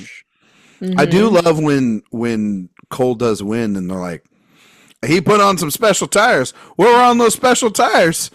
Oh, well, and basically he's just like, Jedi mind trick. You didn't hear that. This guy's an idiot. No. It's like when Bugs Bunny. It's like when Michael Jordan gives Bugs Bunny the secret stuff. Oh, the secret stuff, and it's just water. And he's like, it wasn't anything. Yeah, I know. No, I know, but if you don't explain that to the media, and you've been clearly, kind of blacklisted as a guy that skirts the rules, think of Bill Belichick, right? If Tom Brady went up to the podium and said, Bill Belichick, he called some really special plays today that got that on the defense that really helped us out, wink wink. Yeah. And you're like, what kind of plays are those, Bill? Are these the ones you stole from a practice facility of the opponent? Hypothetically, O.J. Simpson wrote a book called If I Did It. Exactly. Right? And then you would have a follow-up question as to, what do you mean, what if? Which I think any journalist in that era, why didn't they ask that question? That is a good question. Well, we'll never know. But yeah, I think that's why it's like they're having their little tussle there. It's funny because you would clearly know in modern sports Center's talking about that with Stephen A. Smith the next day, literally. They are talking about that on First. Oh yeah, and NASCAR's looking into it. They're gonna check out the car, and that car would be under sanction. It wouldn't be able to ride in its next race. It would be a big thing. It would cost them the sponsors would be calling and checking in. But this movie doesn't take itself seriously enough to get into all of that. And really, the point is to show how little Cole, who's now just won a big race, how he just absolutely knows nothing about cars. He's kind of a big dumb idiot. Yeah, that's he's very much a big dumb idiot. Yeah. Yeah, I actually really like the scene between him and Harry where they're arguing about that, and he has to admit that he has no idea what Harry's talking about when he just throws out, presumably basic car, but car lingo. But the vulnerability that Cruise shows there as Cole of just being like, he's played a hot shot before. He knows how to play that. But I like that it's essentially I'm angry, and he's played angry a lot at this point. I'm frustrated, I'm angry, but I need help. I if I want to be what you want me to be, and what everyone's favorite guy, Randy Quaid, wants me to be, Randy Quaid good in this movie. The part where he's like, I stole an engine. Yeah. Randy Quaid is he's still on Cole's side. Yeah. I'm like, hell yeah, brother. Yeah. That's awesome. Yeah. Just don't Wikipedia him right now. Anyway. But no, I think that there's what you're saying, Karen, is very true. There's this vulnerability that he has, and then that allows Harry's guard to go down and realize that he's not the average asshole driver that he's had to face with it. He is a kid, really. He's got a lot of potential, and he's got to rein all that in. And when he does, I mean, they reach the heights, and I think that's where this movie all comes down to is Duvall, who is a movie star in his own right, and Cruise. He's got an Oscar at this point, right? He's got Duvall has an Oscar for sure. Just being able to really make this movie kind of work together against, all the production problems and the script not being ready and all that stuff. They kind of center in this movie even when this movie goes off the rails or it goes in different paths or whatnot, they center it back on these two. And that's what I think sticks the landing. And it's kind of great. It's this great, almost surrogate father-son relationship that works really well. It's Color of Money with cars. I mean, and Top Gun with cars. And it's just the color of but cars. It's a formula that works. The color of cars. And I will say, as fraught as this production seems to have been, I think it's a credit to Tony Scott that this movie is as functional as it is. I think it's a credit to Cruise. To bring it back to Tony. I think it's both of them, yeah. I think it's a credit to both of them. I think also Cruise being more mature than he was when he made Top Gun, working with, because he's a guy that's always learning, and he's working with these great directors, and being able to, as an executive producer, as a co-writer, as a star, to be able to be like, I can help fix these problems too, and still get us to, even if this movie isn't Top Gun, it's still going to be a hit because we know how to make good movies. It wasn't a hit. It's a 2.5 multiplier. That's pretty good. I mean, like, it breaks even maybe, but yeah, I guess a 2.5. Yeah, it's close to 3. But Tony Scott, by all accounts, runs a very efficient, pleasant set. Yeah. He is demanding, but he is reasonable, or was reasonable. And everything about him, that as I continue to read about him, I'm just like, this dude rocks. Like, he just seems like a good dude. He was a very well-liked guy. Personal demons for sure, but he seemed to be, and it shows with the cast that he gets as his career moves on. But people liked working with Tony Scott. Yeah. And I think that's awesome. And I think in this film, where it was just like, it seemed so chaotic to have made this film, and it wasn't well received when it came out. I think its reputation has gone up a little bit over time.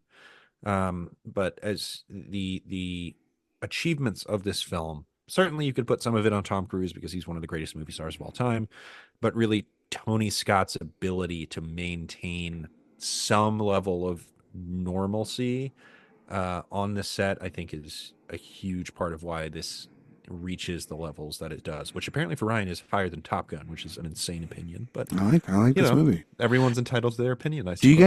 Do you guys wrong as it may be? What do you guys think of the racing sequences themselves? They're good. Like, those are the action sequences. High octane. Yeah. Do you think that bumping is legal? Rubbing is racing. I mean, this is the ultimate question of the film, right? I mean, this is Karen. Do you think rubbing's racing? You think that's legal, what they're doing out there? I have no idea, but it looks fun. Karen is approving of cars bumping into one another. If bumper cars going 200 miles an hour, sure. Why not? I think there's a level of it's a matter of degrees, right? And Russ takes it beyond the pale. Yeah. He goes too far. Rowdy, maybe he's in the bounds, but Russ takes it way too far. I mean, he's doing... Well, Cole takes it way too far, too. I mean, like... Well, Cole takes it too far almost accidentally. Yeah. Mm-hmm. And then Russ is very deliberate with these. Yeah. Rowdy's a veteran trying to... A young kid. These are the ropes. You're going to get bumped a little bit. And Russ Ryan, would not feel bad if Cole died in an accident by doing all this. He wouldn't care. And Ryan, you say there's not the same subtext as Top Gun. There's just a bunch of guys rubbing each other. Oh, my God. That's really what the movie is. There you go. You know what? That's fair. I didn't really think about that. Thanks, Dad. Really appreciate that. I was thinking, though, sadly enough, because, we're going to have another... We talked about this, but we're going to have another Top Gun. I don't know what, we talked about maybe the scenarios of what we're going to do. Is that actually going to happen? I mean, they did. I mean... Yeah. Is that...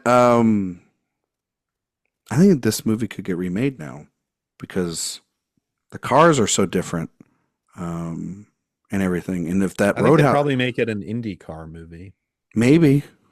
Well, I like how this movie is so dismissive of open wheel racing. Yeah, they really are. They're just like, we're not gonna. That's for the fancy pants guys. Why don't you go back to Europe? This is NASCAR. You know what I mean? These are stock cars. That means everybody has the same car. And then what does Robert Duvall say? Just because they're stock doesn't mean they're the same. Didn't they sort of, kind of do a new version of it with that one movie last year. I can't even think of what it's called. Which new one? The video Gran game one. Gran Turismo. Yeah. Well, isn't that IndyCar racing? That's not NASCAR, right? No, but it's the same idea. That's as Formula Days of One. Thunder. That's Formula One. It's kind of the same idea. I'm not into Formula One. See, I'm a different. Underdog. Formula One's gotten insanely I'm not into popular. any car racing. Listen, but that's one of the things I like about Days of Thunder is that I feel like it's accessible to people whether you care about this or not. Yeah. But see, I was thinking that like if Roadhouse can get remade, I think and get a sequel. But should it have been? No, it shouldn't have been. But what I'm thinking is it's like I think because NASCAR is very popular and the cars are more advanced now than they were and aren't as fragile as the ones in this. I think that it would be upgrade, like an upgrade on it would be interesting. I don't think, I mean, like you're not getting Tom Cruise, just like you're not getting Patrick Swayze. No offense to Jake Gyllenhaal, but like that's for that property that was a downgrade.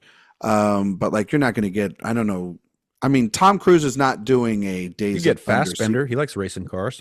Yeah, but that's not the same level of movie star. Even at that time, you know what I mean? You'd have to get, I mean, what are you going to get? Like Glenn Powell to do Days of Thunder 2? No, Days of Thunder 2 will not be. Tom Holland. Oh, yeah. Yeah. It's like, you know. You can get Liam Hemsworth. That's who you can get. Ooh.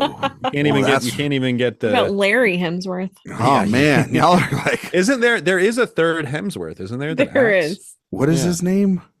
I can never remember. Tom Hemsworth. Tom Hemsworth. Yeah. Timothée Hemsworth. Third Hemsworth brother. His name is Luke. Luke Hemsworth. That's right. Luke. Yeah. He's like on Larry's Westworld. the fourth Hemsworth brother. Yes, yeah.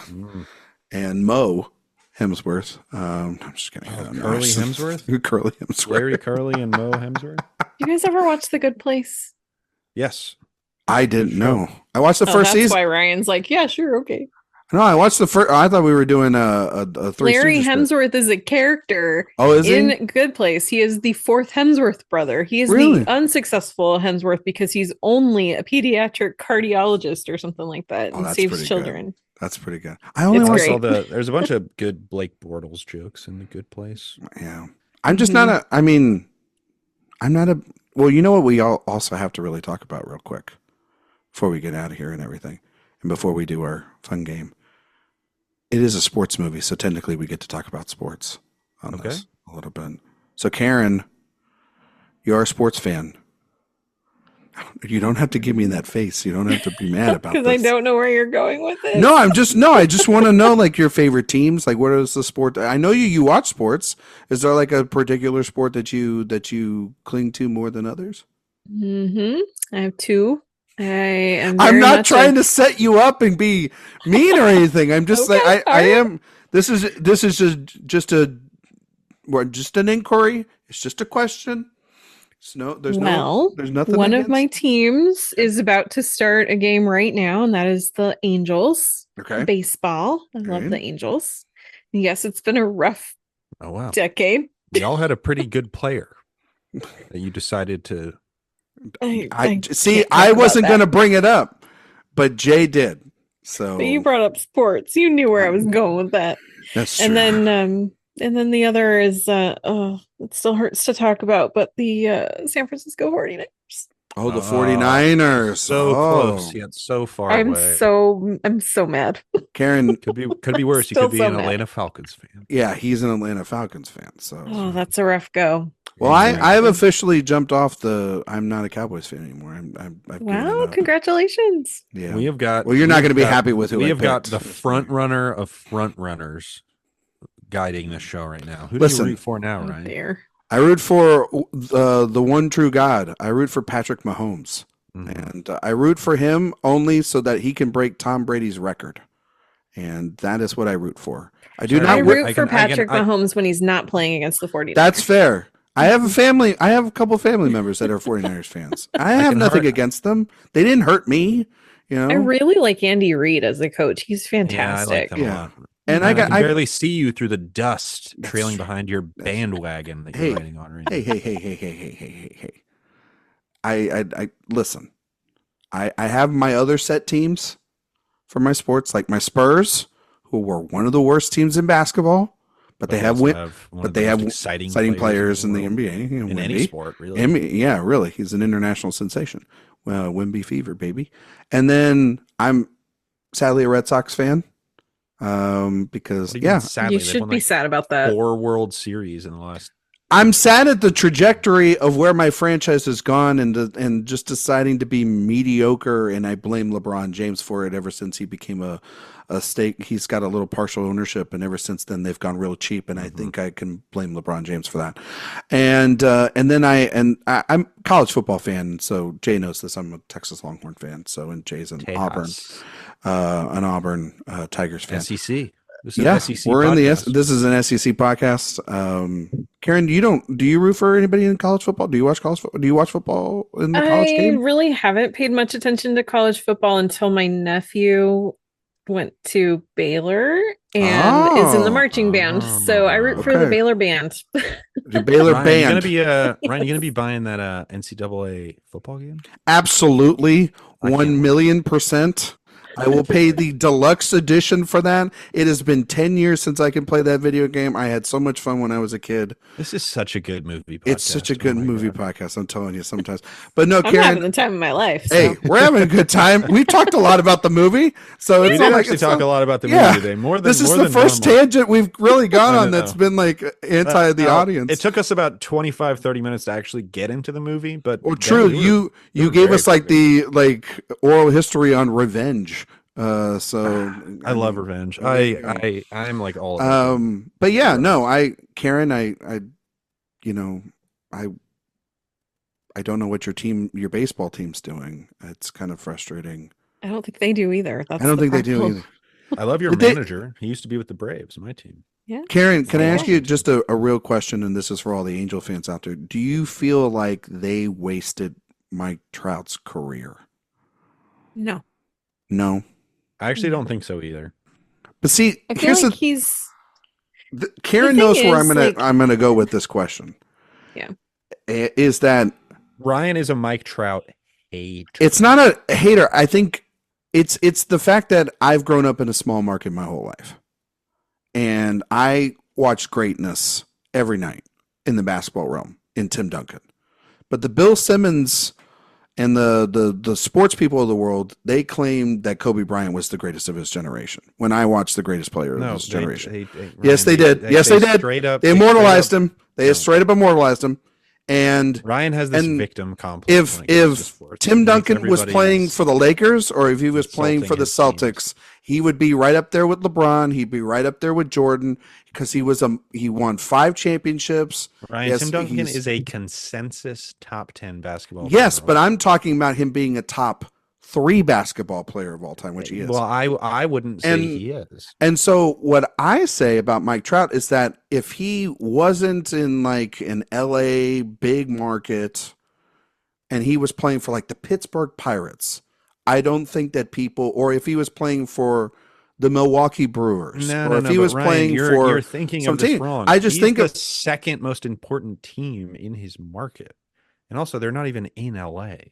Yeah, but they have the words LA on it. So the reason why is because of advertising money, because they were losing so much money because Anaheim just doesn't sell as well. So that's the thing is Anaheim is not as bankable of a name. So they changed. I still have feelings about that, but I got over that a long time ago because whatever. But have you seen Angels in the Outfield? I love that movie. Yeah, no, it's great.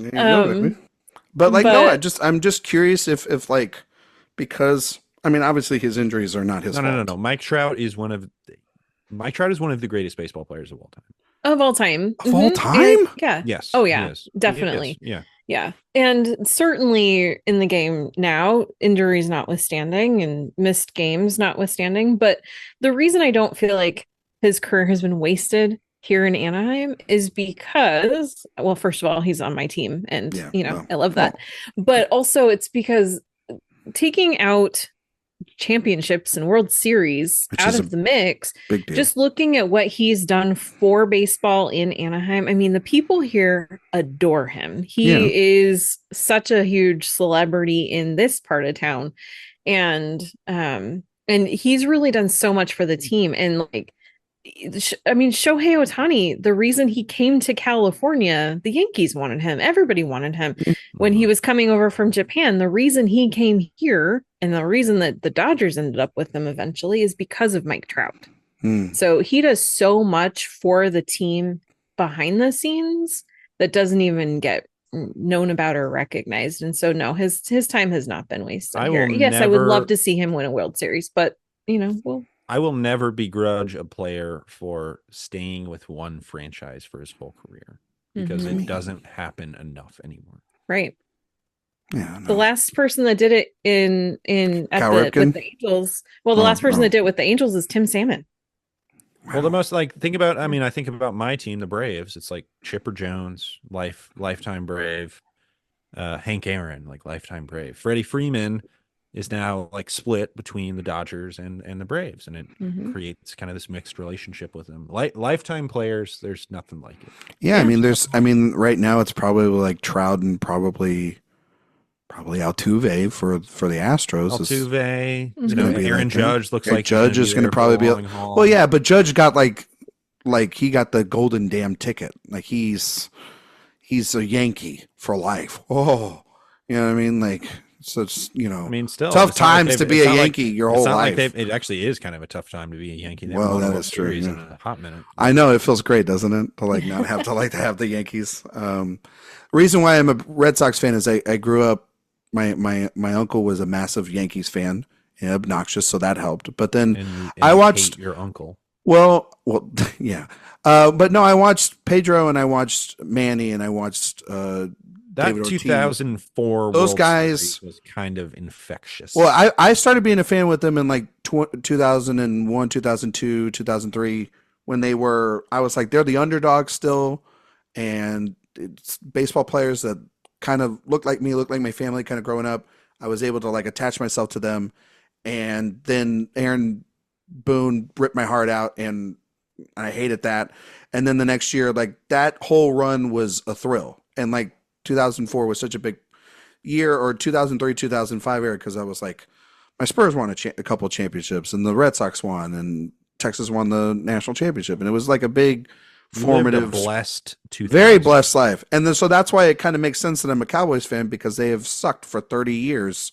And I just can't, that keeps you humble. I can't do it anymore though, because I can't support Jerry Jones as a human being. And so yeah, I'm just going to root for the next and goat. Rowdy have a wheelchair race in the hospital. And I love fantastic. that wheelchair race. It's great. And that bleeds out into a car chase on the beach. The car chase on the beach is incredible. That is like, it's like, it literally is like I was mentioning Rocky earlier. It is Rocky and Adonis, Creed in Rocky 3 running on the beach almost. It's so insane. That is really what I would say it has the energy of. Honestly, more than Top Gun is kind of one of the Rocky sequels. I was waiting for the robot definitely butler. Not the first one, but a sequel for sure. The Rocky sequels. I was waiting for the robot butler to come in there and serve them like an oil change, That'll be in the sequel. I can tell you this. There was a moment when the tires are jammed and they're not able to get them on the car, and Cruise is so mad. And I love when Cruise gets angry in movies, and it's like two things that I love: Cruise running, kind of Cruise getting angry. He really can do it better than nobody else. Is Robert Duvall faster than Tom Cruise? You know what? I was going to ask you that. Like at the end, who wins that race? And also, I miss the freeze frames. If you watch Duvall's hands, it is very similar to the running stance now, the free kind of, that we see Cruise use. Like Cruise is running differently in this movie than he is later. And I wonder if he got a little Mission Impossible run. He's not doing the Mission Impossible Robert run. Duvall I was wondering, and I wanted to ask you guys: did Robert Duvall give him pass him on? I considered the run. Watching the film. Karen, like it was kind of something I unlocked in this. Is that kind of wild? Asking. Someday one person is asking. Someday I'm going to get the opportunity to interview Tom Cruise, and him running in movies is going to be a whole section of that interview. And I will add that to the list of questions I have. I have the ultimate question for Tom Cruise. Okay. I mean, I can say it, but it's going to be in the ether then at this point. I'm never going to talk to Tom Cruise. I might as well just say get it. aggregated. I would ask him. I would only ask him this as a massive Mission Impossible fan, because Mission Impossible is one of my favorite franchises ever. Period. All those movies, best franchises of all time. All those movies in their own way are good. Some of them great. Fallout being my favorite, one of the most rewatchable movies I've seen in the last 2 decades. But I would ask Tom Cruise the silliest question ever, which is, it would be like the last question in the interview, which is, the biggest relationship that he's had in the Mission Impossible franchise isn't the one he's had with Ethan Hunt. It's actually the closest relationship he's had with Luther, Ving Rhames. So I would want to know, because the other big relationship in Ving Rhames' life is being the spokesman for Arby's. Mm-hmm. So I would want to know Ethan Hunt's go-to Arby order. That's what I would want to know. That's the question that no one has asked. And I would hand him, if we were on a red carpet, I'd hand him a little menu, and I would let him pick. And I would think that would be a lot of fun. He's answered questions from some of the craziest people, some of the wild, like he interviewed, like when they were doing Mission Impossible 7 stuff, when they were doing questions in Japan, somebody was dressed up like a panda. So I'm thinking my question is normal in comparison to everything else. All I will say about that, Ryan, is there's a reason no one's asked that question. It's because no one's gotten close enough or has the guts to ask that question. No, that's not why. Oh, Fun why? fact, Arby's is banned from my household. Oh, really? Really? My wife has gotten food poisoning from Arby's like 3 times, and she was like, nope, no more. Wait, Karen, why haven't they asked him the Arby's question? Because there are much better questions to ask. Is that the reason, or is it like literally like logistically? No, David Miscavige is very anti-Arby's. Anti-Arby's. He's more of a Subway guy. And Jimmy John's. What would be the big Jimmy John's guy? Was it Scientology? No, Big Jimmy I think what is the official Lenny's of Scientology? It's a good question. I don't know. What a good question. That's a good question. We got to figure out, what does Tom Cruise go to? We'll do a bonus episode on that. I think it would be a fun, innocent, fun question on a red carpet. It could be any worse than half of the other ones. Like, when are we getting the next Mission Impossible? That's just, everybody's asked that. Nobody's asked him that question. And I think it would be great. And it's always because Ving Rhames is never on those red carpets, so it would be a way to have Ving Rhames as a part of it too. You gotta love Luther. I love Luther. I love Luther. Luther's the best. Yeah. Besides Ethan. Oh, yeah. Well, and then it's Ilsa, because oh my God, Rebecca Ferguson. Ryan, don't get me started. I mean, she's a very important person to me, to Jay, to everybody. I mean, all I know is that I was a little bit afraid when McHugh said that the next movie was going to be, if you thought the 7 was insane, just wait until 8. And I saw a movie recently from the 70s that looks a lot like, there's some imagery in it that looks a lot like some things they do in 7, and I'm a little bit about what they're going to do with Mission Impossible 8. Which movie was that? Demon Seed. Oh, interesting. Fun fact, I just went to Venice. I visited Ilsa Faust, Place of Death. Really? Aww. You were in Venice? Yeah. Wait, and Jay, you believe that she died in that movie? Look, I went there. I put flowers. I'm telling you, I'm not buying it. You are saying that Ilsa's coming back? Did you not read Rebecca Ferguson's interview? So, and I heard for a whole year that those Spider-Men were never going to be in that movie either. I'm telling you. Yeah, but I'm I don't telling know. you. When she's sitting there saying, I asked to be done with this series, She pulled a Harrison Ford. She's a good actress. All right. I don't know what to tell you. She's a great actress. She's But if they didn't, she's fantastic. But if they didn't, I would be. I'd be okay with it. But I also would be sad by it. As long as they're only borrowing imagery and not story plot from Demon Seed, I'll be okay. You should look that movie up if you haven't seen it. Let me just say this: I added one drop of water to the canals of Venice with a tear that I shed, visiting Trace of Death. I'm reading the. Venice is awesome. Venice is crazy. It feels like every building you touch will crumble in your fingers. Like it's so old. But it's so cool. beautiful. It is. It's gorgeous. Are you basically saying, Karen, that the I'm looking up Demon Seed right now. We're going to talk about it right now. That's what I'm worried about. Sounds good. AI. What if AI computer with artificial intelligence becomes obsessed with human beings, in particular the creator's wife? Are you saying like that? Michelle Monaghan comes back? It doesn't just become obsessed with the creator's wife. There's a reason. Yeah, that's not actually entirely. Yeah, I'm keeping obsession. It's more an obsession with something else that he needs the wife for. Yeah, becoming like spawning a child. Chill. Yeah. A demon seed, if you will. Yeah, the titular demon seed. Yes. If you get a chance to watch that movie, you should put it in your eyeballs. I gotta watch that. I'm putting it on the list. I'm gonna stay far away from that. It was on the Criterion channel for a while, which is how I watched it. Really? Okay.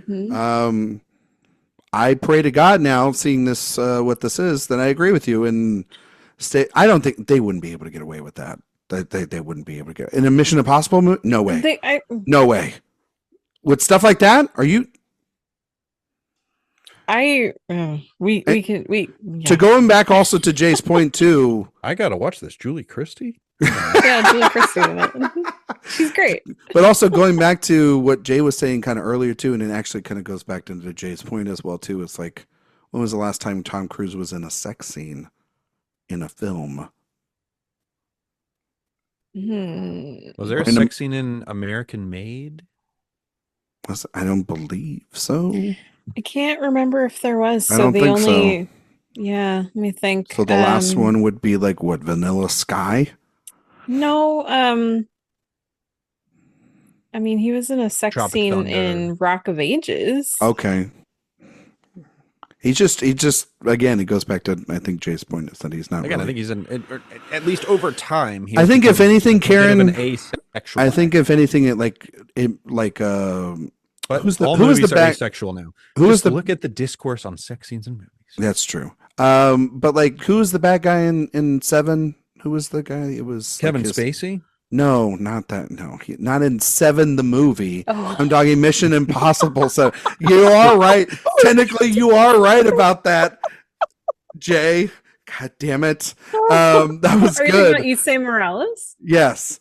I mean, unless like the artificial intelligence, the entity consumes his body and it becomes like that kind of thing, I could see that happen. We are just off the rails. Yeah, but that's what this podcast is. Any last things you guys like to say about Days of Thunder? It's a lot of fun and I enjoy it. I don't know. Okay. Yeah. Don Simpson plays one of the drivers. That's true. He does. Putting himself in the movie. There you Respect. Go. Yeah, but not Jerry Bruckheimer. Coward. Michael Rooker's good. He is good. He's a good guy. Jay. How you doing, man? I'm doing great. I love talking Tony Scott. Just love it. That's good, buddy. That's good. Well, Jay, before we get out of here, we're going to test your award season knowledge based on the film we just reviewed. Yeah. In a segment we like to call "It's an Honor to Get Nominated." Now, Jay, I have to ask you the really important question. The important question of the day is: Was Days of Thunder nominated for any Academy Awards? Yeah. What was it nominated for? Best editing, best actor. No, it was not. Are you through it all? Are you confident in that? You know what? Maybe it was nominated for some below the line something, or maybe there was a song that I forgot about. I'm gonna say 0. Well, Jay, I think that's like a streak has been broken. You are incorrect. It was nominated for an Oscar. It was nominated for Best sound. Best sound. Cars go vroom vroom. Cars go vroom vroom. I forgot about the fact that cars go vroom vroom vroom. And but it lost the Oscar to the film that won Best Picture that year. Circling back to the person we were talking about at the beginning of this episode, he lost. The Days of Thunder lost to The Cause with Dances with Wolves. Yes. It's a real full circle podcast. I knew what I was doing today. Wow. Bringing it all up. But yeah. Look at you. Look at at you me. planned it. Much like a racetrack. Much like a racetrack. It just round in a circle, coming full circle, baby. No pit stops in sight. No. You got to turn left. That was the year of Dances with Wolves, Awakening, Ghost, Godfather 3, and Goodfellas. Yeah, but look at that sound category, though. Dances with Wolves wins, but it beats Days of Thunder, Dick Tracy, The Hunt for Red October, and Total Recall. That's a great lineup. That's a fantastic lineup. I honestly, I give it to Hunt for Red October. That's what I give it to Total Recall. Yeah, probably. Ooh, Total Recall's not a bad option either. Days of Thunder's not a bad option. No. Actually, none of those are a bad. Well, maybe Dances with Wolves would be my 5, but it's not a bad winner. It's a good lineup. It's a good lineup. Would you guys nominate Days of Thunder anywhere else? Karen, the best actor is wide open for you. I mean... Goofiest movie? Is that an Oscar for you? No, they didn't invent goofiest category. They kind of kept it out. They didn't reach the required benchmark to open that category up. Because Karen, isn't it, if I'm not mistaken, right? There is certain categories that if there was enough submissions, they can open them up. Is that correct? Like a best musical category? Yeah, right? like best musical.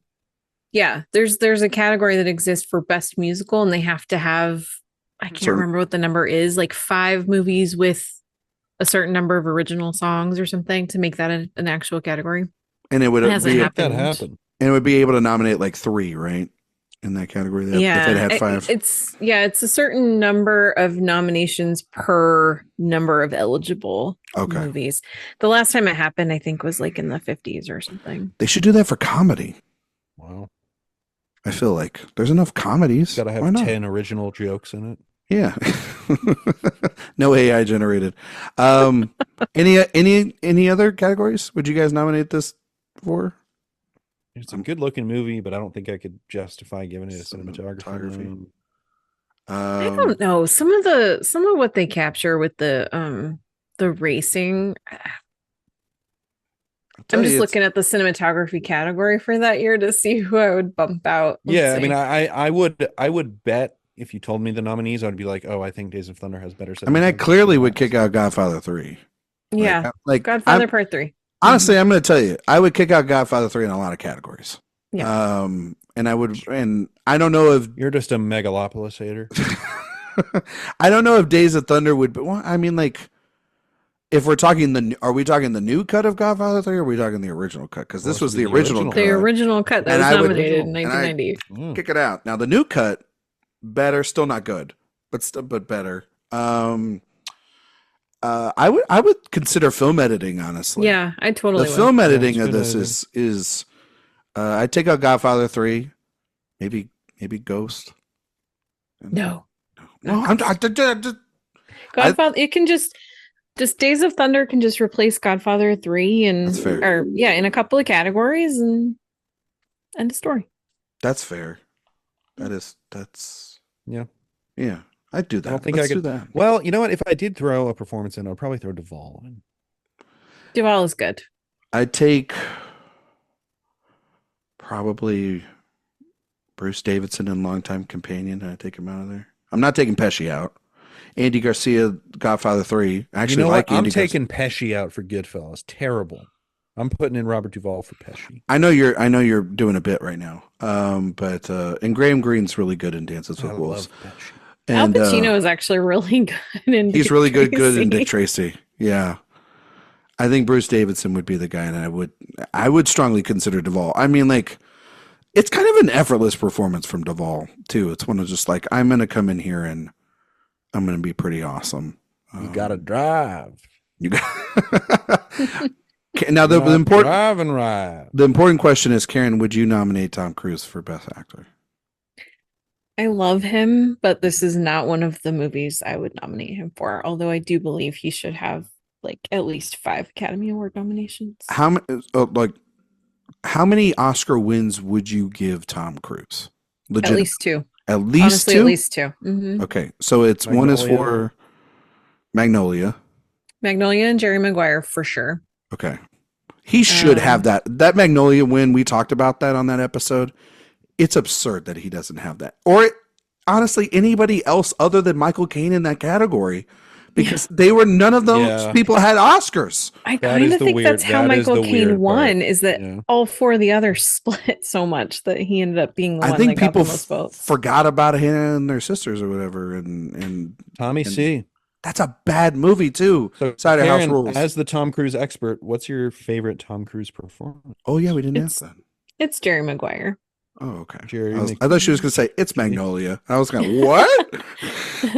I mean, that is also a great performance. I hate the character, obviously, because you're supposed to, but it's a fantastic performance, and it's definitely top 3. So one of the great character introductions of all time. Now, Karen, to be fair, if I'm going to ask you a Magnolia question, I also have to ask an adjacent Magnolia question, which is, what's your favorite PTA movie? Is it Magnolia? Oh, we're doing this. Mine? Yeah. Yeah. Yeah. Okay. The only PTA movie I really, really like is Magnolia. That's fair. Wow. And it's not just because of Tom. No, I get it. It is a really great movie. We talked about it at length. Are you excited about Tom working with Iñárritu? I'm intrigued by that. Saw those photos today. That's the correct response. Is there a director? Last question, then we'll get out of here. Karen, is there an auteur director today that you perfectly think Tom should work with? Because he seems to like he's going to try to maybe go back into that, at least within Iñárritu. Is there some? Well, the Russo brothers. I wasn't talking to you, Jay. I was talking to Karen.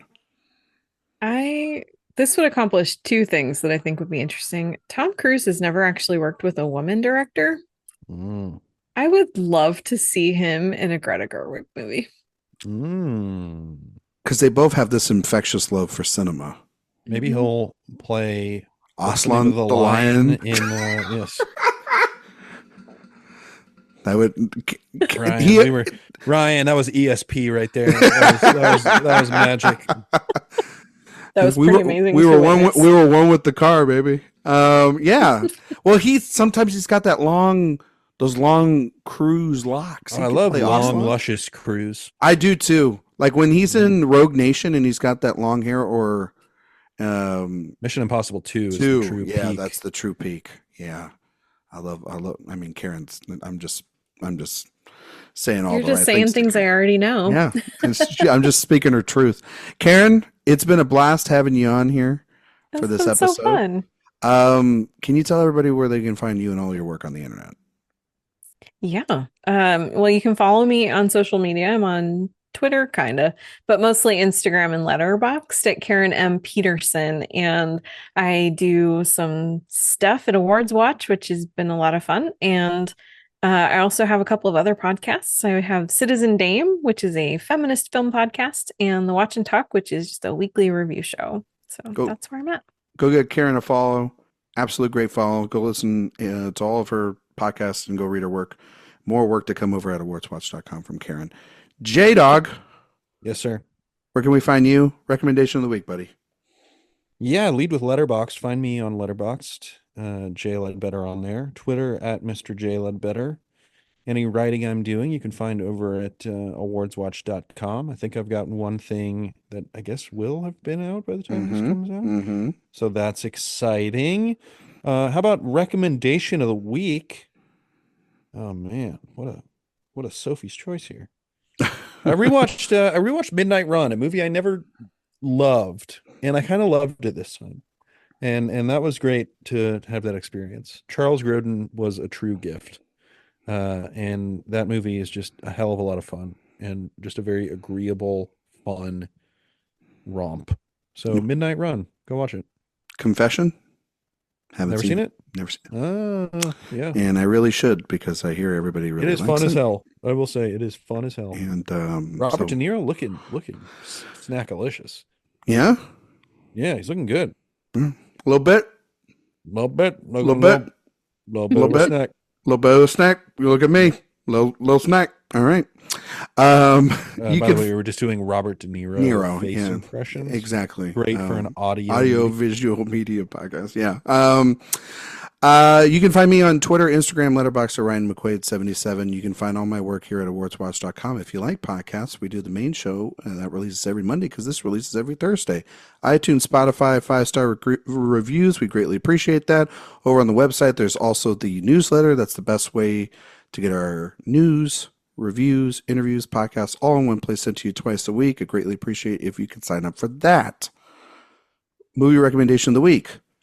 This past weekend, I watched a bunch of films, but I had a really great day. You did. You were watching a bunch of stuff last week. Watching a bunch of stuff. I was a clicking fiend on the old HBO Max, and but I watched one of my favorite films. Hadn't seen it in a while. Furiosa's coming out, and I watched Mad Max Fury Road with the wife. And, I think that's a good film. It's a pretty damn good movie, and I just cars go vroom in that one as well. Cars go vroom vroom indeed in that movie, sir. And I think that movie is also another movie that has got such a great history. Blood, Sweat, and Chrome, the Kyle Buchanan book. I interviewed Kyle Buchanan about the book. That's a good book. Yeah, I've read that. Very good book. Sounds like a chill production. Yeah, it was pretty chill. Miller's a madman. That production was insane. I know that they're talking about making either more Mad Max movies or not. The Mad Max franchise as a whole, very interesting. That movie's kind of a miracle. Shouldn't exist. I really love it. 10,000 years of longing. I watched that back to back with my favorite film of the decade. I watched Moonlight, and I watched Fury Road, which is my second favorite of the decade. And I really it felt like I was back at a place where like there's some really good movies because I think this year so far we haven't had a weekend, man. We haven't had a lot of good 2024 releases just yet. And so it's nice to watch some good old movies. And so I highly recommend this little movie called Mad Max Fury Road. You seen Unfrosted yet? Not a chance. There's no way in hell I'm going to watch. I mean, you're saying there's been no good 2024 releases. You haven't even and seen then Unfrosted. I know you hate that movie, so don't try to set me up for a bit here. What's the deal with Pop-Tarts? Sorry, you don't understand the origin of Pop-Tarts. I mean, I guess I'm not privy to that information. Like, I don't like saying that people are lesser than they're frosted, in this but case. then they're not frosted. What's the deal with I haven't that? seen Unfrosted. Again, it doesn't make any sense that the movie is called Unfrosted because that implies that something was frosted and they unfrosted it when it is about the invention of an unfrosted Pop-Tart. Correct. Karen, do you agree with that? Yes. Right. Do you like Mad Max Fury Road, Karen? So anyway, I knew we were going to get into Wow. Why did you ask me? All right. Because I saw your letterbox review and I knew what my response would be. Karen's going to come back for, I'm trying to think of, after that, what's the worst director we could have? Adam McKay. Luckily, you already did the PTA series. Oh, we don't need the shots fired here. Wow. It was a good show. No, I know some people aren't all full in love with Fury Road. And that's okay. Well, the thing is, like, I'm not someone who's just like, oh, those movies are terrible, nobody should watch them or whatever. It just doesn't work for me. The aesthetic. I've tried.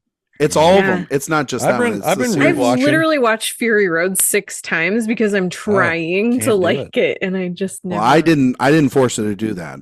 You know what? No, but I am now doing that and then not giving in. Yeah. Well, there have definitely been times where I'm like, I'm gonna like it this time, and I'm like, I like it this time. What movie would that be? I'm held for you, at gunpoint. You know what? I don't know. I feel like I'd have to think about it. Is that like Boyhood for you? Yeah, no, I don't like Boyhood. Yeah. Okay. But have you watched it 6 times to make sure? I haven't. You know what? Maybe next time I'll like it. There you go. You never know. You gotta watch it. I I only watch it every 12 years in honor of the production. There you go. Well, no, I mean, like sometimes too. Also, movies change over time. You know, like I remember when I didn't really care for Revenge the first time I watched it. Okay, see how you're bringing it back. Yeah. I know that when I first watched Grapes of Wrath when I was in high school, I hated it.